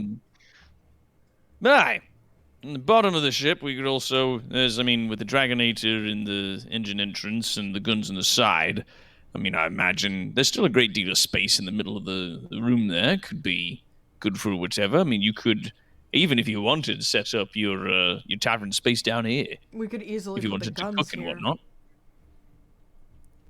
Well, aye, the guns would be going out in these I'd ports prefer. here. I'd honestly prefer the guns to be on in those spaces than the ones upstairs. Hmm. Like we And can the have mid deck could be those spaces for people. Yeah, Uh, and it would as have long- more angular coverage as well if we have guns on the deck itself and on this floor. As long as we take a look at Zach's kind of points out on the bottom deck. If we do have cannons on these outer areas, we have to make sure that this the bottom deck. that these areas can be sealed off if the ship starts to sink, or at least it Alright. sinks a little bit, and like Now- enough for the water to come in through the gun ports.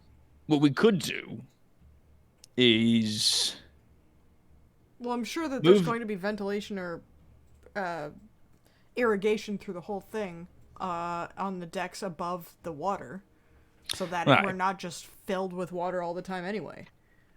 I agree. now what we could do is take the gun ports off of this level here at the bottom. Take the guns out. And put the kitchen or cooking spaces in the side here, and then convert the majority of the lowest level into a mess hall. Is there any And then move the guns to the vapors mid or level. things that would make people sick that are going to be radiating from the engines? No. All the radiation is within acceptable parameters. It's I'm just kidding. heat. Yeah, it's just heat. It should be fine as long Well, I as all know- of the containment is good. Then it's actually safe. As a matter of fact, we could even divert a small amount of this so that your kitchen space doesn't require wood. Oh, we can use the That would be quite economical. the same The exhaust heat. the same idea as radiating heat into the ocean as some sort of cooking plate. Well, Yeah. it's the same kind of thing as making the bath heated. Well, that's gonna be a thing. Right. Yeah. The heated space for the bath down there, and then there's rail space there, and then we could put in a kitchen around the side on the one side, and then have this be a mess hall in the middle. Have the kitchen stuff and cooking stuff over here, and then we have another space over there. Can be used for storage or arms and armaments and whatnot. And I think it'd be smart to have everybody eating next to the guns. In the event that something happens, they can grab their armaments and then run upstairs. And it would take the longest for boarders to then get to the magazine. All right, that sounds Yes, I fine. think that works. Yeah. 2 weeks. It would take 2 weeks, aye. Now, if you want to help with that construction around here, we can do that. Just gonna clear those drawings. I'm definitely planning to help with the construction. Perfect. Diocese will help by making sure everyone is fed and well rested and taking their breaks. And He then- Grail will help by doing the opposite. By doing something else. Now, making sure Um, people are working hard. Yeah, there's like a lot of excited discussion as it goes along. He then brings you guys to an area as he's drawing faces. God damn it! Fucking god damn it! He, Jesus Christ, basically brings you guys along to an area where he is sort of an armory. Within the engineering quarter, where they have certain weapons and whatnot on display that they basically can look over in terms of what they want and what they will use. Now, each weapon that we've got here, fucking everyone's drawing different faces. This is so fun. I'm not. I I'm like the blue drawing one. something else. I like Zach's. I think that's so funny because it looks like he's just super jazzed to be here. Like, oh, I'm so happy that I'm a boat. Oh. Well, if you that or if you would like just hold on. Come on.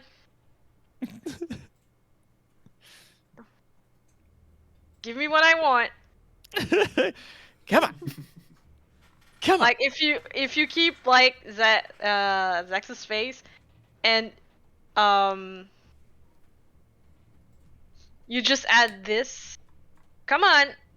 What the fuck? Okay, hold on. You just add this, but pink. He would actually be flustered.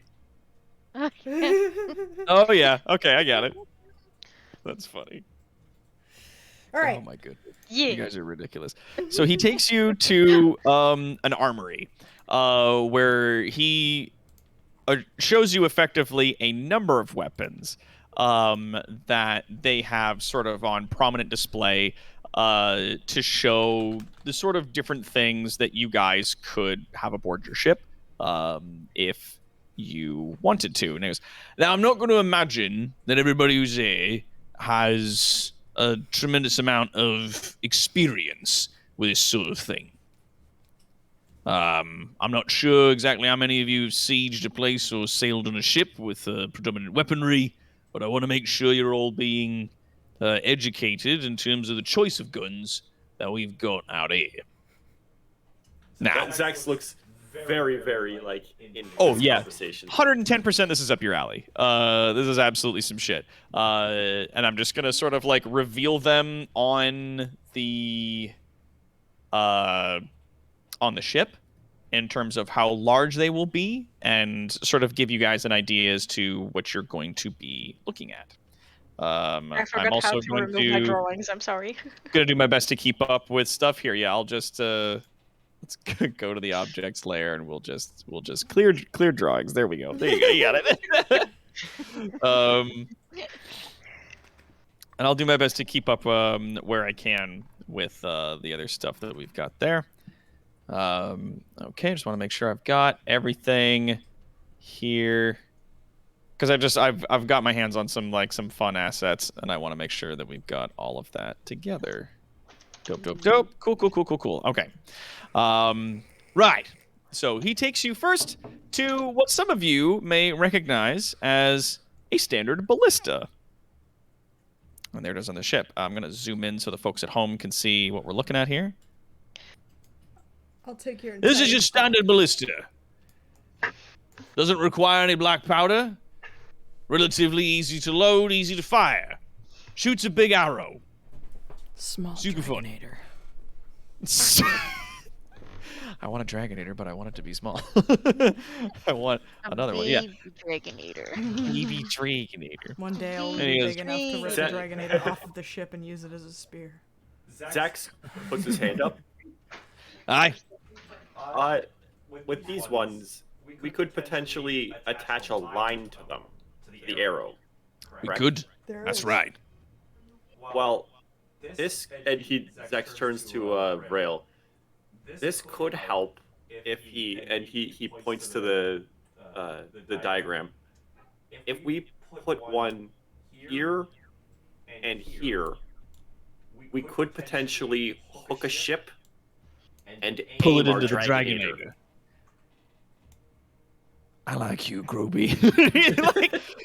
he claps a hand on your shoulder, and you see he's so happy about that. He's just like, yes. They would have to be mounted fucking very cool. strongly to the ship. Of course. If you want to drag a ship into the. Either drag a ship or have them. Certainly, drag us in considering their our direction. size, it would be much easier if we had these mounted on the front to grab hold of an enemy ship and pull it into us. To pull it in within range of the Dragonator and make use of that to rake open the bottom of a ship or a beast, depending. That's smart. We'd have to make the harpoons out of different materials other than wood, but we could absolutely increase it. He's just kind of looking over increasing the strength of the thing, and sort of starts muttering some math. Right. Anyway, smart move. Definitely consider that. We can absolutely put those into the design. Now, up next, we've got your standard mortar. I'll take your entire stock. Now, your mortar, not good for shooting forwards. Bit hard to math out. But your range and being able to hit a target from the top is often going to be advantageous depending. Also, hi ICQ, good to have you in the chat. Cal isn't here today, but we're playing some D&D. Yeah. All right. After that, we've got, and just slightly over on the other side of the ship, he sort of points out, you got your standard cannons. Yeah, Now we'll you need cannons, obviously.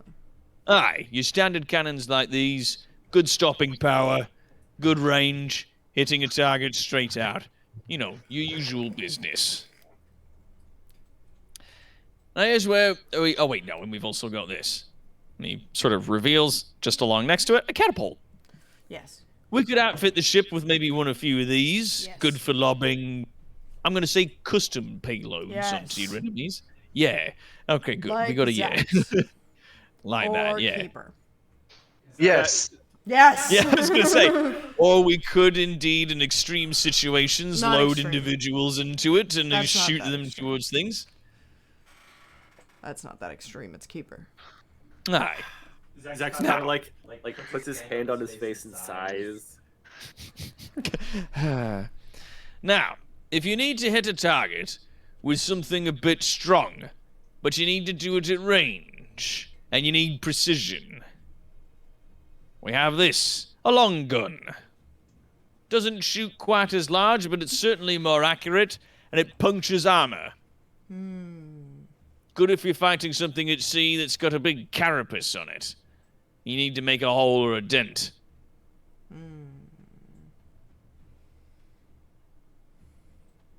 I appreciate all of these but the mortar. You don't appreciate the mortar? No. Zach was about to say this, like, says the exact same thing at the exact same time, looking at Braille. Yeah. What do you don't appreciate the mortar for? I personally don't have a use for it. Fair.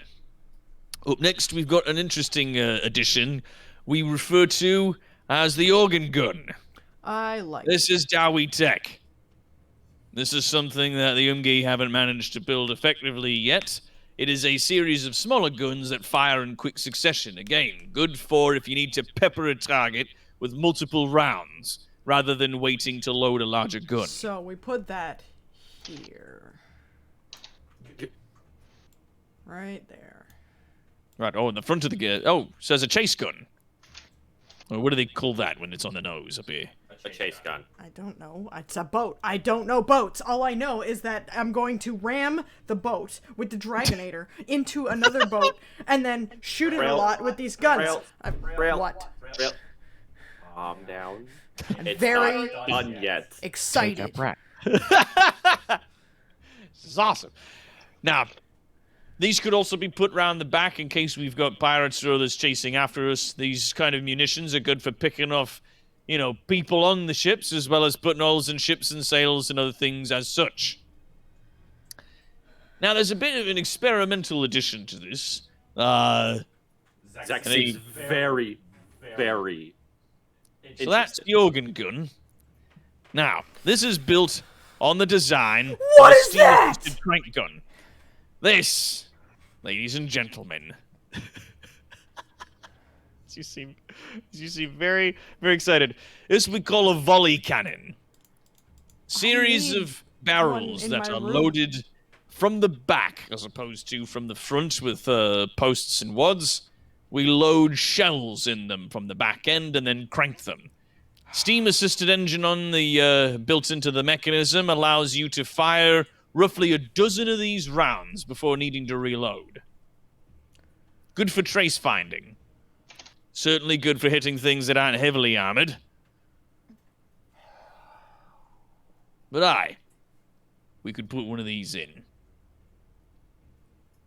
Icy's eyes have just kind of glazed over. So have like, rails, but for whatever. a completely different reason. Yeah. Yeah. No, Yeah. I think Diocese is still thinking about kitchen. It's like, man, I could bake a lot of bread if I had that. A lot of bread. Oh, could get Oh, some we could- really nice stews going. Oh man. We could get, Cabinet stews and space. bread, garlic bread. We could make some good garlic bread. Counter space and oh, kitchen. Oh, kimchi. Now, the last two we've got are a bit more in the experimental end. Whoa. I introduced to you, and he pulls back a curtain, the Horcha Launcher.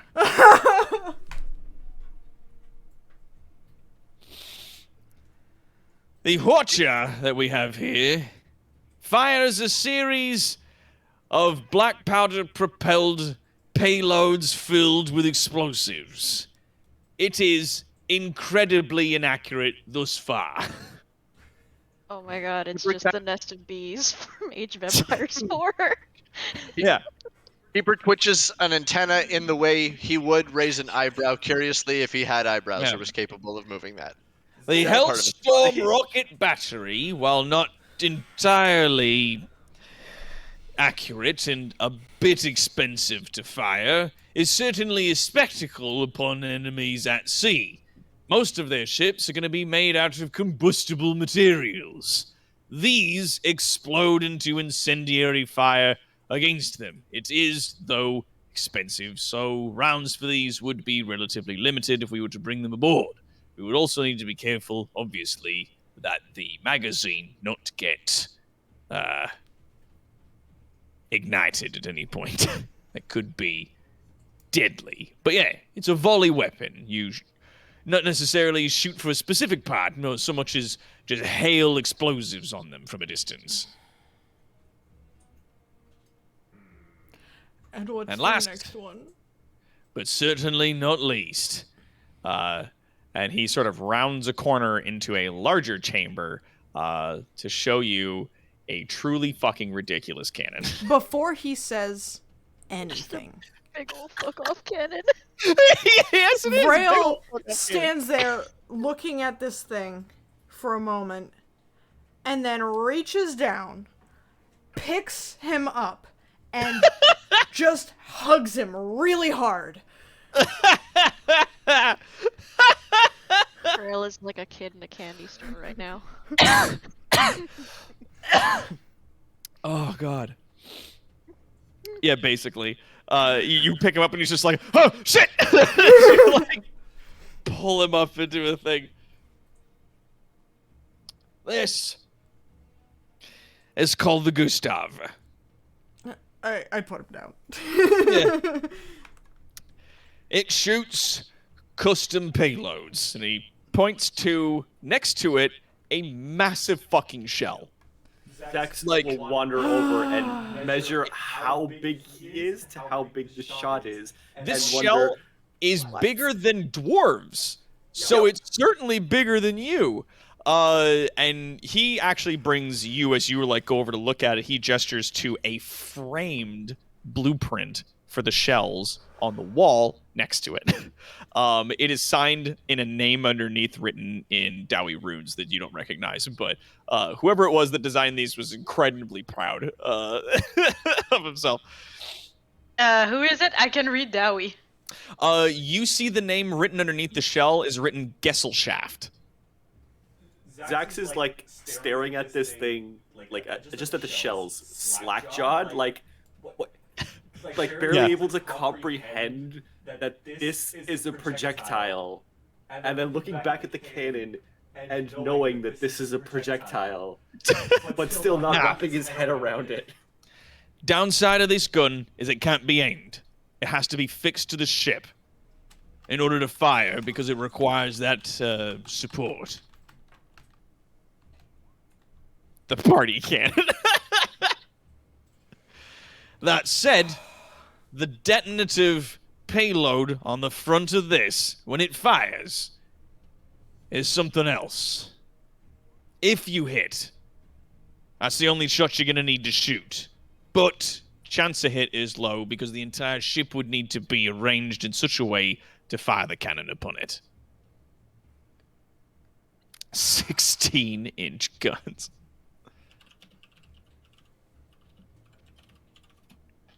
Finally, like breaking out of his stupor. I know where to put this. Yeah. The shell that you're looking at is about 30 inches across. I pick it up. Roll me a strength check, please. maybe not. Depends on the weight of it, because I am a large-sized creature, and I can lift You are. quite a lot. It is so heavy. How heavy? Yeah, you put your hands around it and you like and try to lift. Like it definitely. We're talking each of these rounds is somewhere in the vicinity of like 300 to 400 pounds. Okay, then I can lift it. Yeah, you can. It's extremely heavy. I pick it up. Yeah, you're just like and manage to like get it up into the air. You grab it and start lifting it, and Garrick immediately leaves the room. He just leaves. Like he like just hop skip. He fucks right up the hell off out of the door.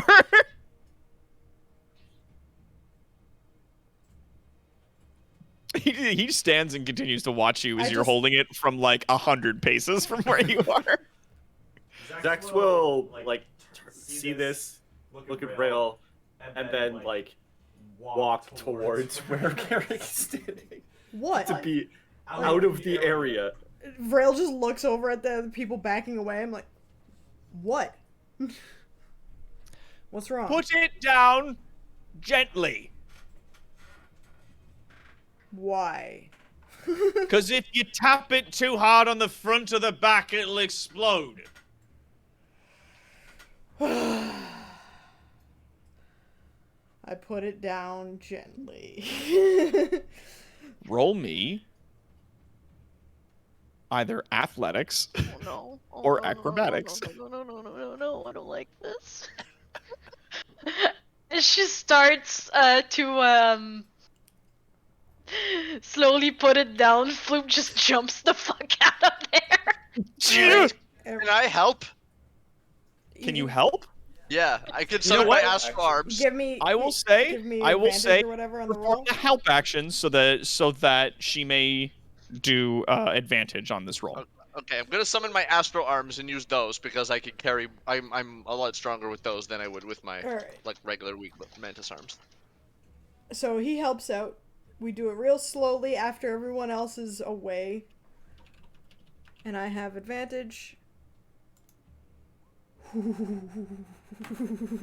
Okay. Oh no. With a 15. Oh no. Oh, I don't like this. Oh, I very don't like this. You're dead. I'm kidding. It's fine. A 15 was the DC. You picked up a fucking large bullet and like fucking... If I didn't help. Good night, everybody. That's the campaign. Like that's. Yeah. So yeah, you managed to like put it back down against the stone floor. It's good. You put it back to where it was. It's good. Well, Garrick. Yeah, he Though like. this thing. And, This like- thing is on my wish list, I don't want it on my ship. He makes his way like back out to where you are, and he goes, "These have special containers. This is on display. We didn't imagine anyone coming along big enough, or excited enough to just pick it up. But you know what? have a That's on live me. model on I didn't display. tell you to not touch it. That's on me. I'll take responsibility for that. Now, As much as I love this thing, I don't want it on my ship. If it's He that looked- delicate, he looks sad at you. I am sad too. when you Okay? say that, and he goes, Listen. "Now, before I understand the hesitation, as the rounds may be volatile, but look," and he gestures over to like the containment that it's in, basically being like a large hard foam canister that the shell goes into.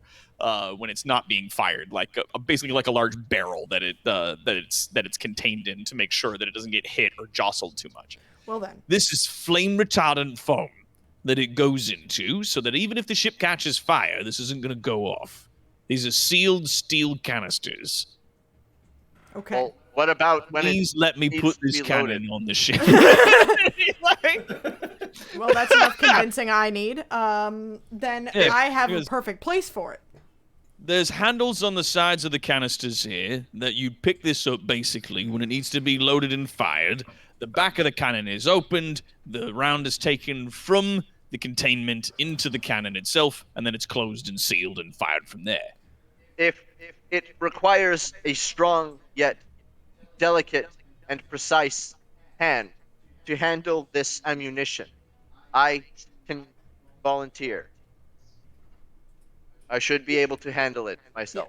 Its weight isn't a problem for me. It's the possibility of being delicate, especially on an open water where we're gonna be moved around and shit. Yeah, that would be a keeper job or multiple people. With my astral arm, it should not be an issue. Keeper kind of flexes. Keeper kind of flexes his astral arm. Yeah, like Just got the still big out. astral arms out, and he like nods, goes, "Why? There's still going to be an active crew, so they're still going to need to be there to help with this business. Like, we've got trained people for this. I have But if you'd like to help them, they perfect will place accept for your it. assistance." I have the You have perfect what? place for it. Where's that? On the top deck. The back All of the right. ship. Ooh, Pointing I like that. behind the ship. Pointing out back, eh? You That said would that it was certainly- very hard to aim. And that this ship isn't incredibly fast. So, if we are being chased, they It'd will just be be a coming matter of directly at us. No, we Yeah. don't need to turn. If it's pointing directly behind us. Aye, They will place themselves in the line of fire by chasing. true. I mean, they could still chase from a flank, but it would be very easy for us to adjust the course of the ship at that point and just move the gun a few degrees to one side and fire it. We would just, just That angle also the boat. creates more distance between us. It does. The inside of it, we would be turning to the inside of the We curve, could they use would it have- as propulsion. Oh. No. Rockets! Rockets! Come on!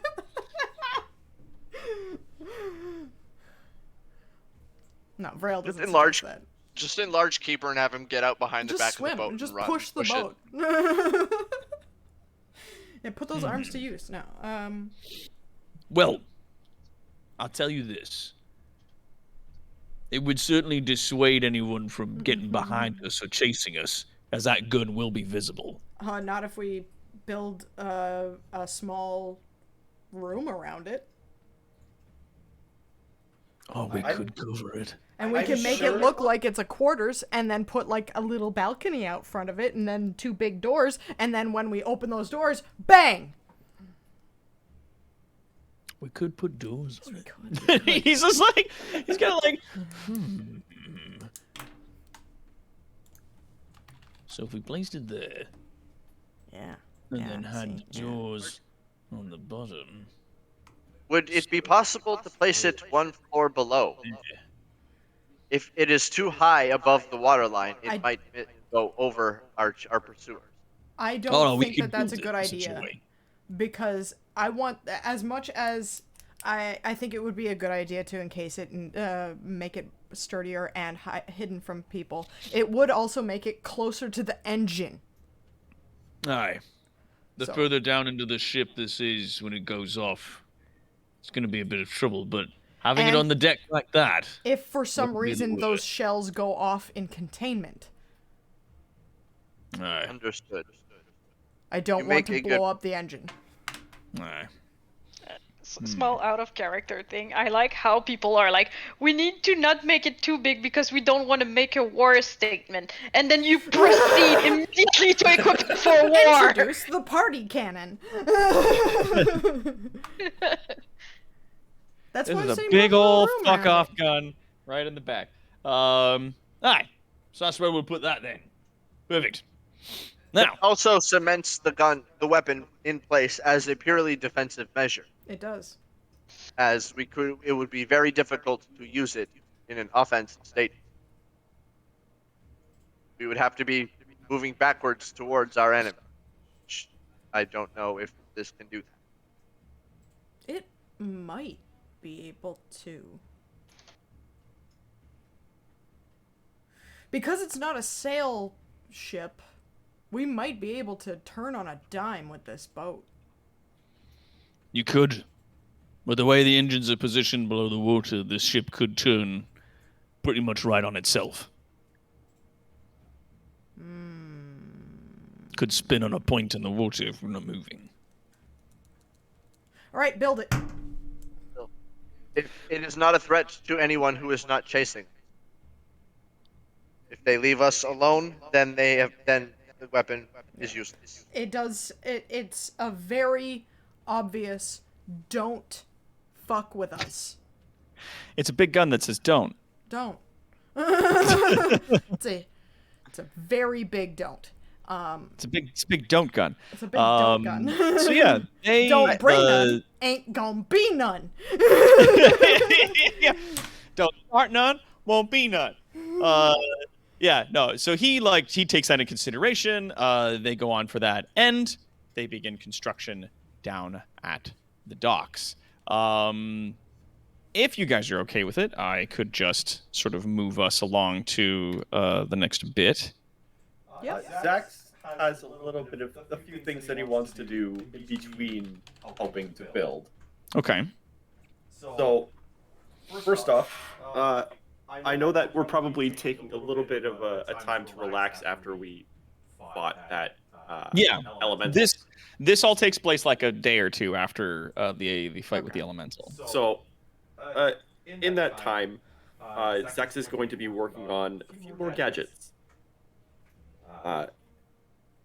In his spare time, the rest of the party will see that he's working on like a set of like enhancements to his gloves. There's like little metal plates on like fingertips or like the like where the fingernails would be essentially, as well as like some wires and some runes that are kind of going along where the bone structure would be, and he would also be creating another little, almost like a disc with holes in it, that he would be mounting on his shoulder, which would have little kind of wires or metal bits that would actually run up to the goggles that he usually wears. Hmm. And he'd probably take some time to go to like the arena or the testing area just to test them out. I don't know if anybody's gonna follow him there or not, but he would definitely be testing them out there too. All right. Okay. So yeah. That's fantastic. Floop on her time will do one thing and then do another one. She would go to the library and start looking for beasts and creatures of the surface. Ah, so like looking up like books and stuff like that they have on creatures and whatnot. Yes. Yeah. Will would probably attend with Flute. So for all intents and purposes, the books that you find have not limited knowledge about how all of that stuff works, but it's not super knowledgeable stuff. Like the surface animals, like books on like the wildlife of the surface world, they have, but they're not very plentiful. So you can find some of that stuff, but it's just not, there's not a whole lot of it. Is there any particular creatures that you're looking for? 2. Which creatures are you looking for? For now. For now. I'm just trying to justify in roleplay the new forms I will assume. Okay. With my new level. And so the first one will be my favorite, the Almirage. And Vrail would be like, no, flip to a page with a snake on it and point to it. And that's the whole point of Vrail being there. Snake. I'm not snake. Snake. Dude, snake. Big snake. So the Almirage, the... Hold on, let me see. The Almirage, the giant snake because Vrail. After that, I wanted giant goat. Nice. Thank you, Roguy, for the follow. Yeah, giant goat. A giant goat? Sounds Okay. amazing. Giant octopus. Yes. Okay. And Dire wolf. Owl. Giant yeah. Eagle, I already know because I used it in my polymorph last time, so I can now assume it as my wild form, which is nice. Yeah, that's awesome. Yeah, that's basically what I'm looking for. But if I see any other types of animals, I'm gonna register them all. But that's pretty much the specific ones I want to. I want to use that and the Velociraptor because dinosaur. Mm-hmm. All right. The Velociraptor. Good God. You find, like... Actually, give me a... Roll me an investigation. Okay. Let me open my... I will suck at it. I hope I'll have at least the Alvarage because I've been working on an art for that. Okay, investigation. Where are you? Oof. I'm dumb. You know that. That's okay. Do what you gotta do. 18. Yeah, no, you managed to find like some really curious like zoology books in the Dwarven Kingdom, and eventually actually find exactly what you're looking for. And yeah, like it takes you a small amount of time, but you managed to find all these books and like sort of looking through each of them and kind of get like a decent enough grasp on what it would take for you to, you know, assume those forms. Good. Then the first thing I do with it, no, it's not the Almirage, but soon, is that I'm gonna go to the docks where it's being like built. I become a giant goat and I help them pull stuff around. That's amazing. It takes them a hot second to figure out what the hell it is you're doing, because they see a frog person come down and then turn into a huge goat, and you hear almost everybody go, "What?" Like in the distance, like, "What the fuck?" And then you start helping to move stuff, and they're like, "Oh, yeah, all right, yeah." So they start like sort of giving you, you know, heavier jobs and other work and things like that you know your form can really assist with. Because giant goats have the highest strength of all giant animals that I can find. So yeah, goat power. Goat power! Hell yeah. It definitely helps with the construction. Moving the materials from like the docking areas over to where the ships are for the construction and everything ends up becoming like much easier, especially for them. It was just, yeah, it's just really, it goes along really well. You seem to, you know, get it all out there, and not too long, a week and a half to 2 weeks goes by, and you guys have yourselves a big old dwarven ship. Yay! Da da da da. Some members of the town are brought aboard, like some of the engineers and craftspeople are coming along in order to help out. Mama Mum asks politely if she can come along to help you with cooking and baking and things like that for the people that are there. Absolutely, 110%.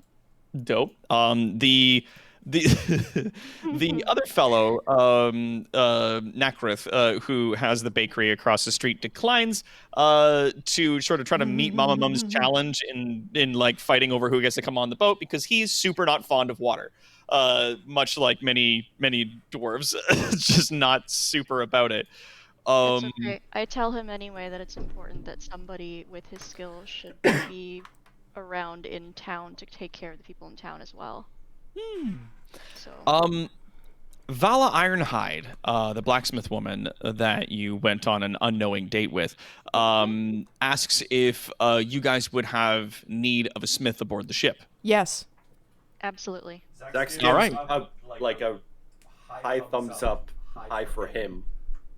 Yeah, no. Comes up to my She, waist, like fucking smiles ear to ear and is immediately like, hell yeah, and like runs off to like go get her stuff and like, you know, what she needs to bring aboard.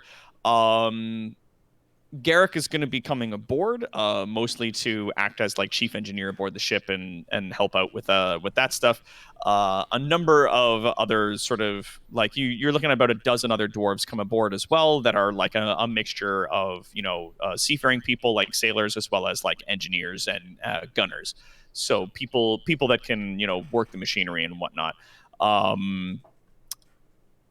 Strangely enough, Keeper, as you guys are at the docks loading the ship, Hefarth, the apprentice at Brugman's Brewery, the younger dwarf, comes up to you and asks if he may come with you. Why do you wish to come with us? Well, you're heading back over to where, Bugman's originally got the recipes to brew. I'm hoping maybe I might be able to learn a thing or two if I come along, and I'll be able to brew for the folks aboard the ship, and having a dedicated brewer I think might be good for the morale for the men and whatnot. So you wish to come for educational purposes? Yeah. I imagine a mostly dwarven crew would appreciate having a regular drink. It would be important to keep everyone's spirits high on the long trips. I agree. I think that'd be I think it'd be very, educational for me, and I think that'd be very helpful, if that's all right. I would be delighted if you would accompany us. I hope it is enlightening for both me and yourself. Thank you. And he gives you a very serious hands it aside big bow 90 degrees, and then trots off to get his equipment that he's gonna need to build a small brewery into the ship. At one point, as things are being loaded, Darvin Steelcap, the head of the Arcanist Academy, comes along to see what you guys are doing, smoking on his pipe, sort of a sparkling pinkish purple smoke coming out of the end of it as he, squints his eyes and smiles, looking over the ship. Vex gives him a wave from afar. He smiles and waves back, sort of taps over to where you are. He's got one of his hands sort of tucked with his thumb into the belt on the back of him, and very respectfully kind of standing there looking at the boat. You've done something just so astonishing here. I'm excited to see how it turns out. I am too. It seems like ever since I left home, it's been a lot of this kind of thing. Do I overhear this? Yeah, you're all kind of gathered together on the space there. Insight check.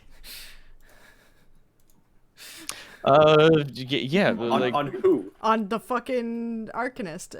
Is he positive in the seeing about whether he's is he happy to see what is gonna happen, or is he thinking that it's all gonna fall apart and revel in it? Yeah. There is something. I see a lot of people asking if they can come along. I don't mind. There is only one person I do not want on that ship, and it's the dude that walk in the middle of the trials saying, "I object." Oh, no, I do. fuck off. I want him. I just learned what keel hauling is. I'm gonna. Yeah, no. I want him on the boat. I don't want his sexy ass on the boat. With a 16 in insight, as far as you can tell, he's being very genuine. He was of the people that were voting for this, he was the only one that voted for. The other two counselors voted against. So he was at all times excited to build this. He thinks that it's a wonder of engineering and magic mixed together. And he's excited to see how the core will work, and how this will all play out. And because math is one thing and magic's another, but actual practice is different from theory, no matter how much you do your theory, right? Yeah. But yeah, as far as you can tell, he's being legitimately positive, and he's just kind of standing there marveling the ship. Is everyone on the boat that is going to be working on it? Just about. Oh, okay. Like they're still loading and stuff like that. They're getting like the last of the goods on board and Fair whatnot. enough. But yeah, no, he's just kind of like standing there watching. He kind of like with his pipe still in his mouth, kind of leans down to to Zax, and he's just like, "You wouldn't happen to need an Arcanist aboard the ship, would you?"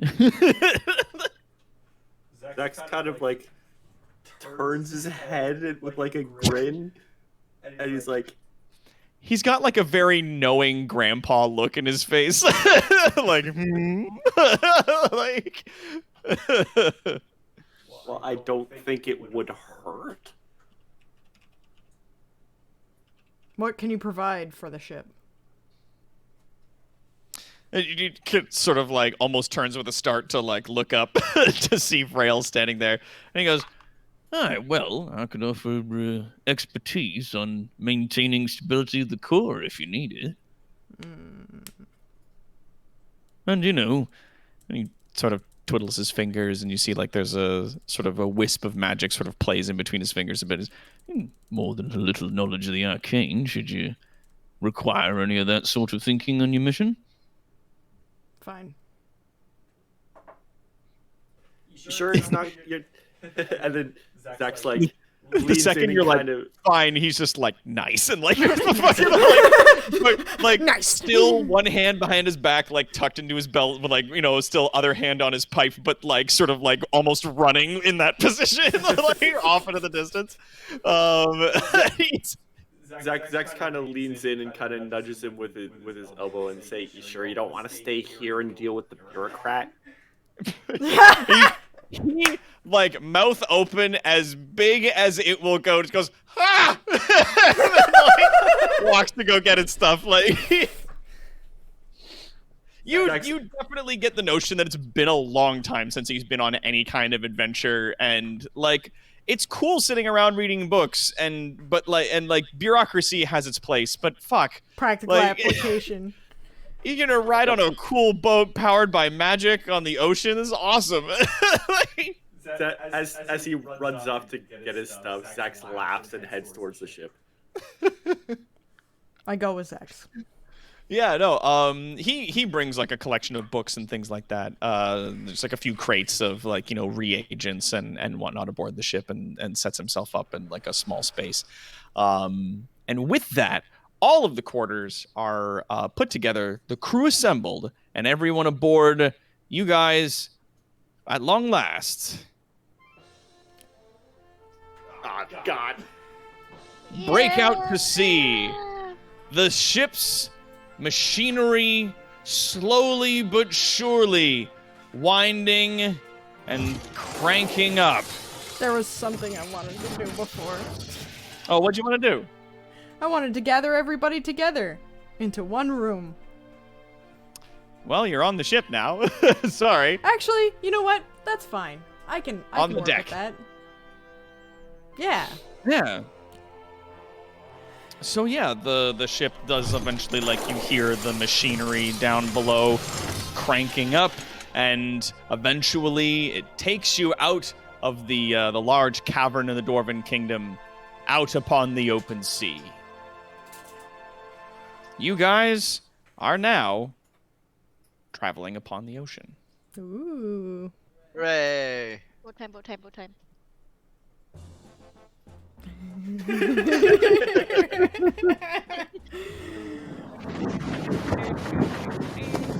Yeah, let's... Oh god, let's control that bit. There we go. Let's... Gosh, it's Best music. good. Wind Waker was such a fucking good game. God damn it. Alright, so yeah. You guys are just heading out. The crew runs around busily, checking the equipment, making sure all the ropes are down, making sure everybody's in a good position, making sure everything is steady and stable. Zax continually checks on the engine. I'd like to. Oh yeah, no. If you ever go down in the engineering area, they're happy to have you there, just to like help out. once everything is like settled and we're all kind of in like a passive pace, and basically the moment that basically every member of the crew, not necessarily the party, can step away from their job for 10 minutes, Vrel would like to round everyone up. Yeah, it doesn't take a huge amount of time to, like, if you put out the word that you want to speak to everybody, then, like, everybody gets together and they assemble on the deck. Okay.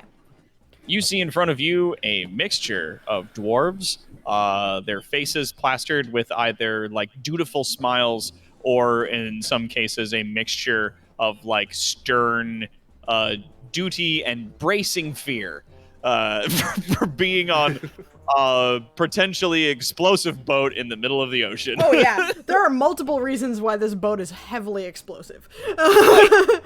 There's so many things that could blow up on this, and you're out in the middle of water, which dwarves typically hate. So you know how like in Fallout series everything was run by like uranium? That's this boat. Everything. Yeah. Everything's run by a huge explosive elemental core, and there's also, accelerants everywhere on the fucking boat. Like, it's nuts.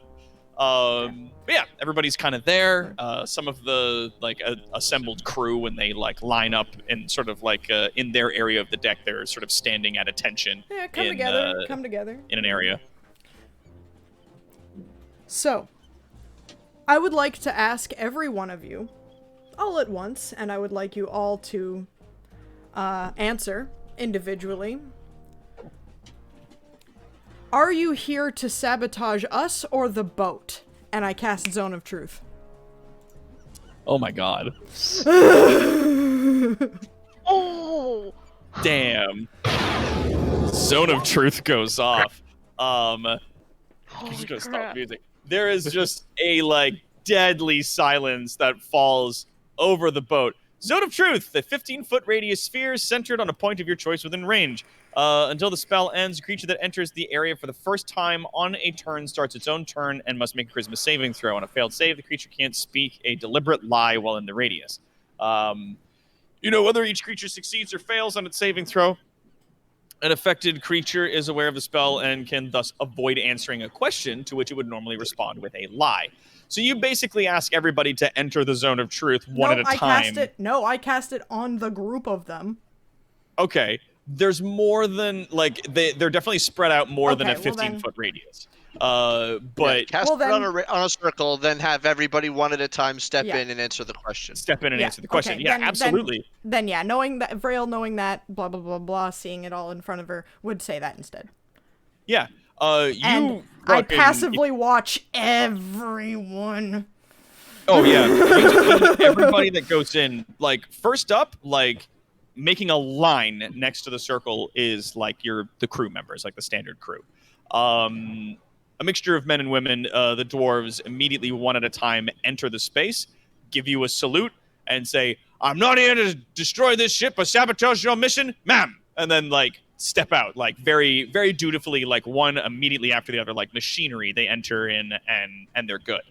Mama Mum walks into the area and goes, "I'm not here to blow up your ship, dearie. I'm here to bake bread." She gives you a nod, like, but, respect for the caution. I can respect that. Like, walks out. Garrick enters and says he's not here to destroy this mission or sabotage anything. One by one, the members enter in with a smile. The last person to enter the Zone of Truth is Steelcap, the leader of the Arcanist Guild.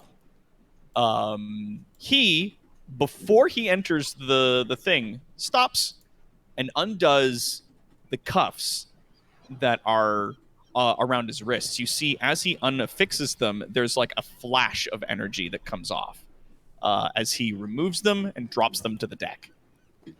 He reaches inside of his coat, takes out a number of, like, other, just like you imagine, magical trinkets of other kinds and different things, places them on the ground, takes his pipe, taps it out on the banister so there's nothing in it, puts it on the ground as well.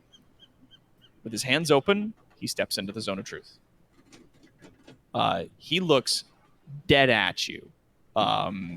with his hands empty and open and most of his belongings stripped. He says, "I'm not here to sabotage your mission, dearie."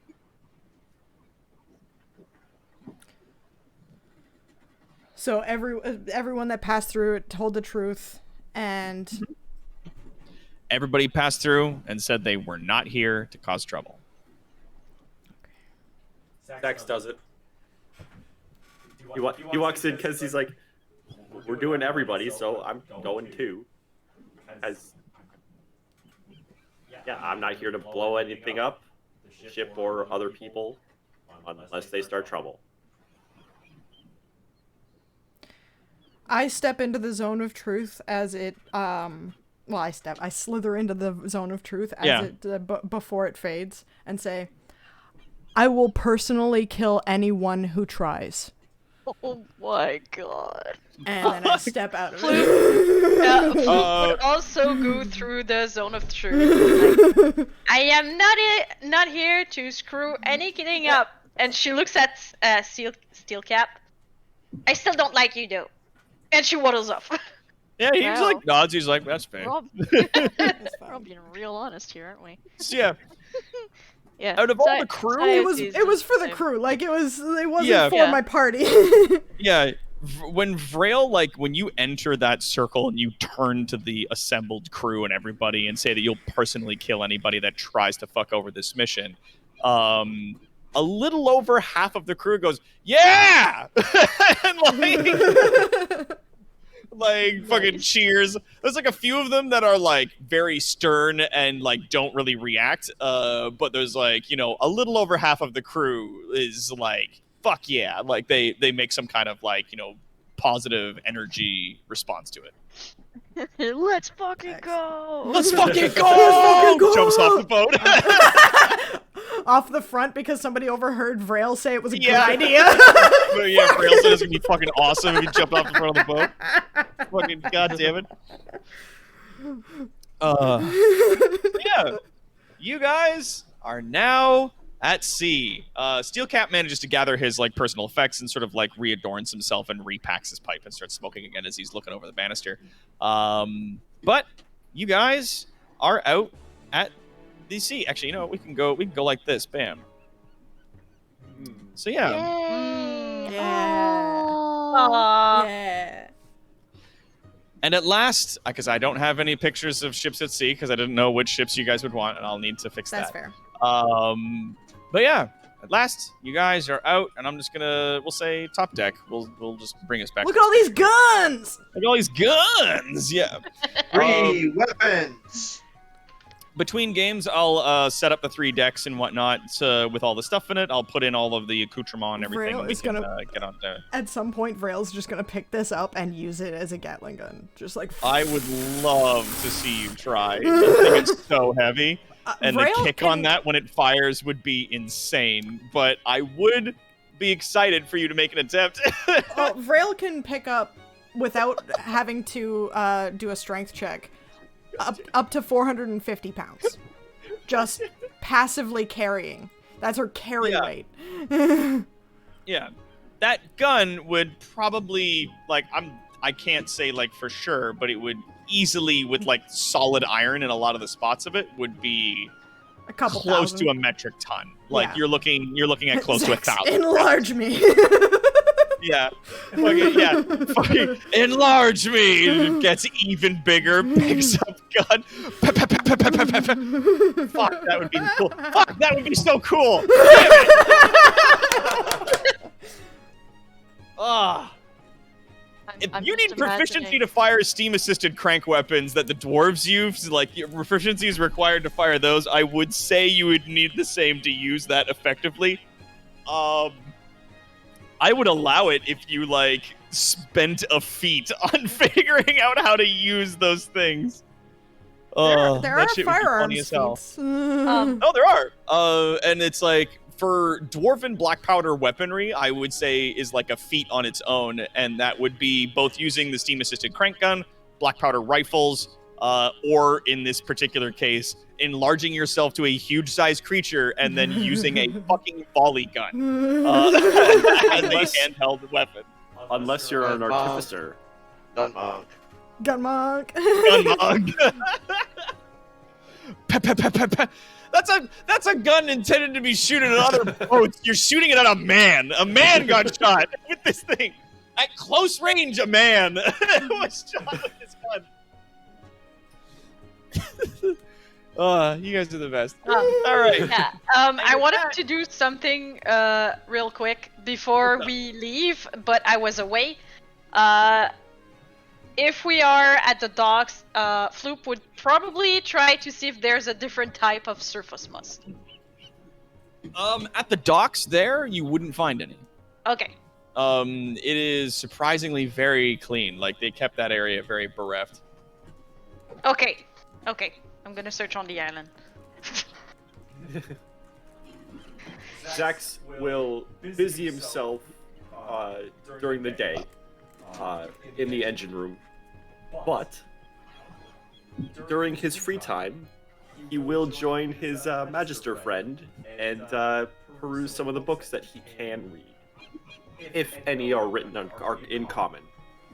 Yeah. I wanted to ask, like, did we ever establish a chain of command for the ship? Like, do Nope. we have a captain, a first mate? Do we have, like...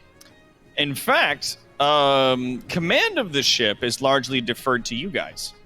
There is a helmsman who is up at the wheel. Like, Garrick Stonetooth doesn't steer the ship. That's not his job. But he's like chief engineer, so he's on like the bottom deck of the ship, under the bottom deck, basically, in like the guts of the machinery, it's making sure everything's running correctly. But other than that, like, there's a helmsman, and then it's just like, you know, everybody else kind of running around doing their jobs. You mean like a captain, like a person basically just giving orders to everybody to make sure everyone's doing their work? I'm gonna say so that the crew knows who to listen to in the event of a case of conflicting orders. I'm gonna say they would have appointed somebody to that position, and I will definitely make a character for that because that sounds like a lot of fun. But you do have the ability to give the captain orders in this particular case. That, like, within reason, you can make requests of the captain to tell the crew to do certain things. Okay. So, like, you know, steer the ship that way, or, like, you know, chase that enemy, or evade them, or, like, we're going to here now, or, like, now that we're at sea, we're actually going to go north instead of west, or whatever. Because the ship works. Whatever you do at sea at this point is the test. Like, is testing the equipment. Like, that's where we're at this point. Yeah. It was just for the again, for the chain of command. I was just curious. Yeah, there is a captain, we'll say.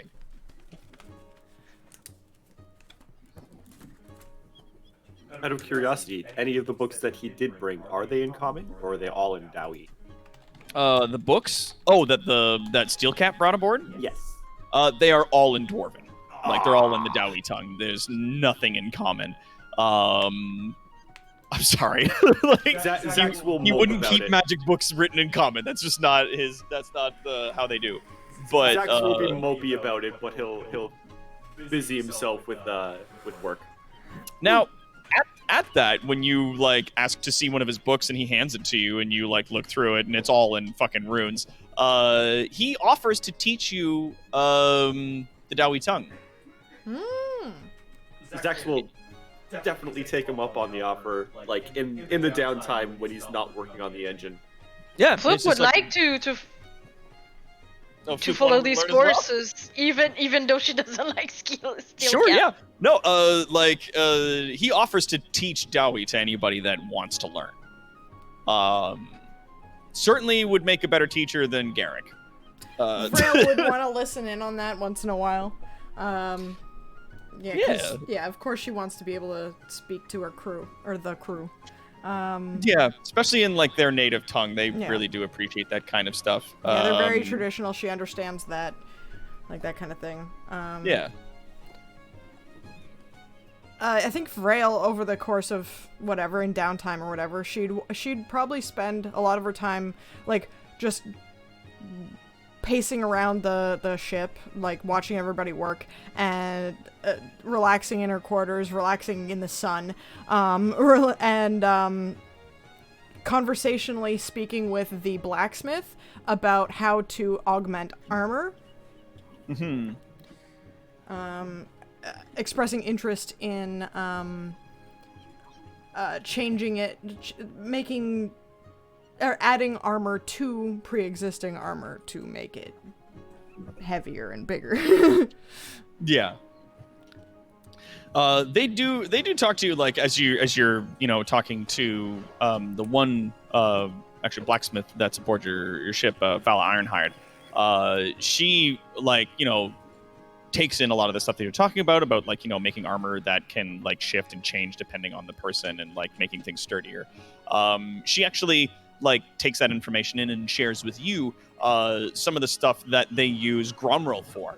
Like their particular type of dwarven steel that is certainly heavier, but also considerably stronger than standard steel.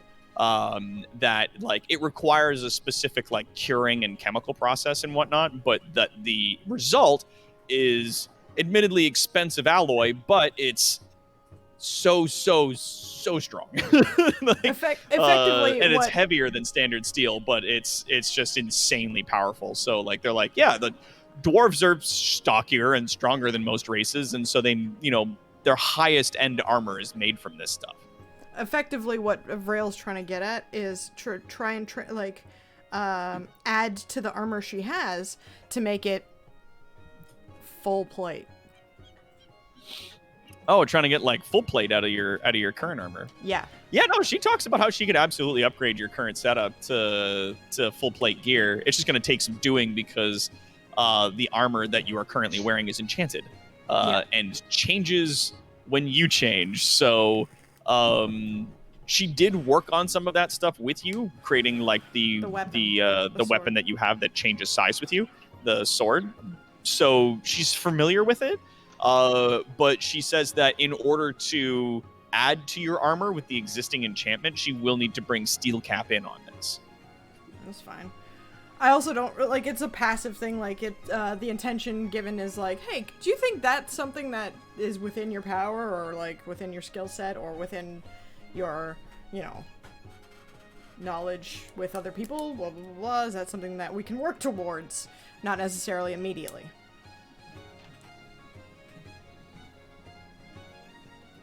Wait, but how do you mean? Sorry. Yeah, like over time rather than like I want this done now.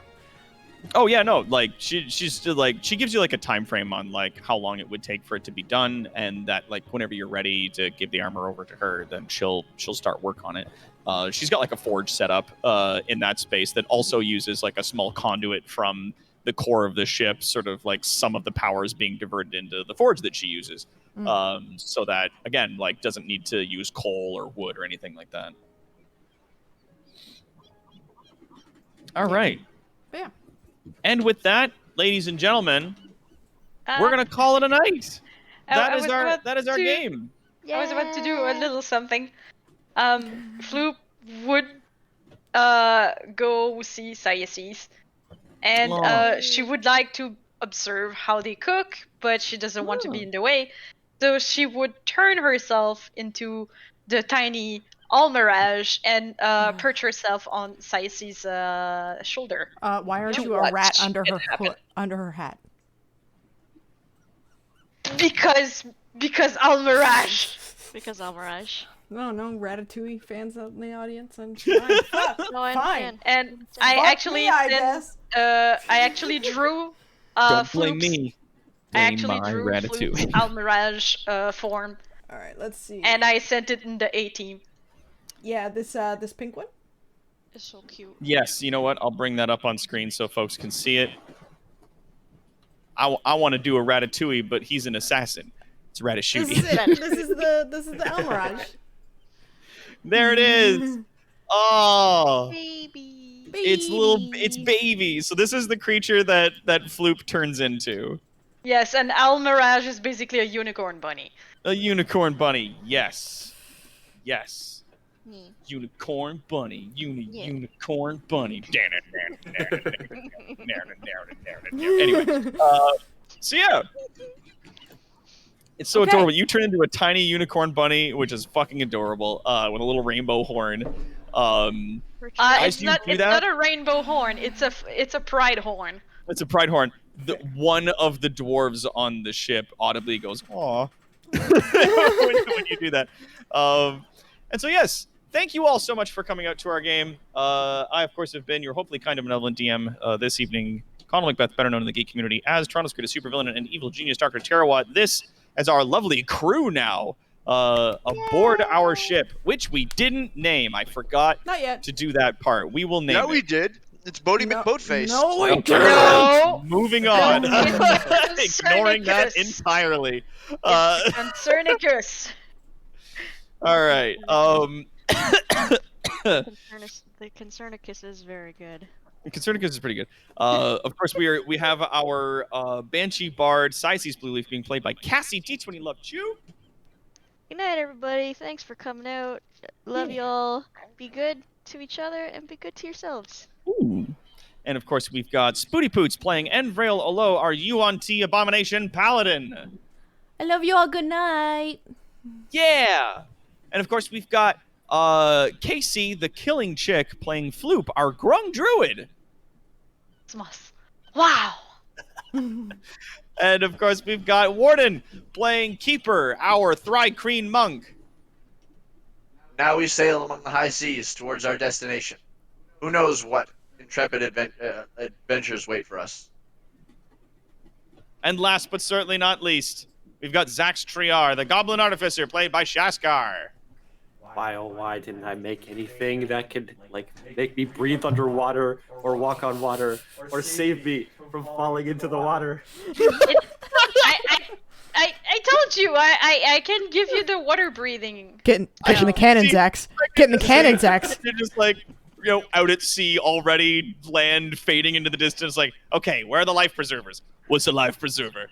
Oh no! Yeah, we didn't make dinghies. We didn't do shit. We're going down with it, boys. Yeah, if this ship thinks you're fucking dead. No, there is like some life preserver equipment. I just noticed the giant pink face at the bottom. That's the face, the Squidward cannon that's at the bottom. Oh, you finally noticed it.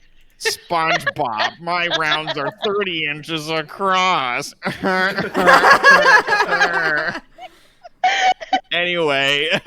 Did we just name the ship the Squidward? No. Squidward. We'll have a name for next time, but thank you all so very much for coming out, and we will see you all again next time on our next live stream. End of line. Goodbye. Bye bye.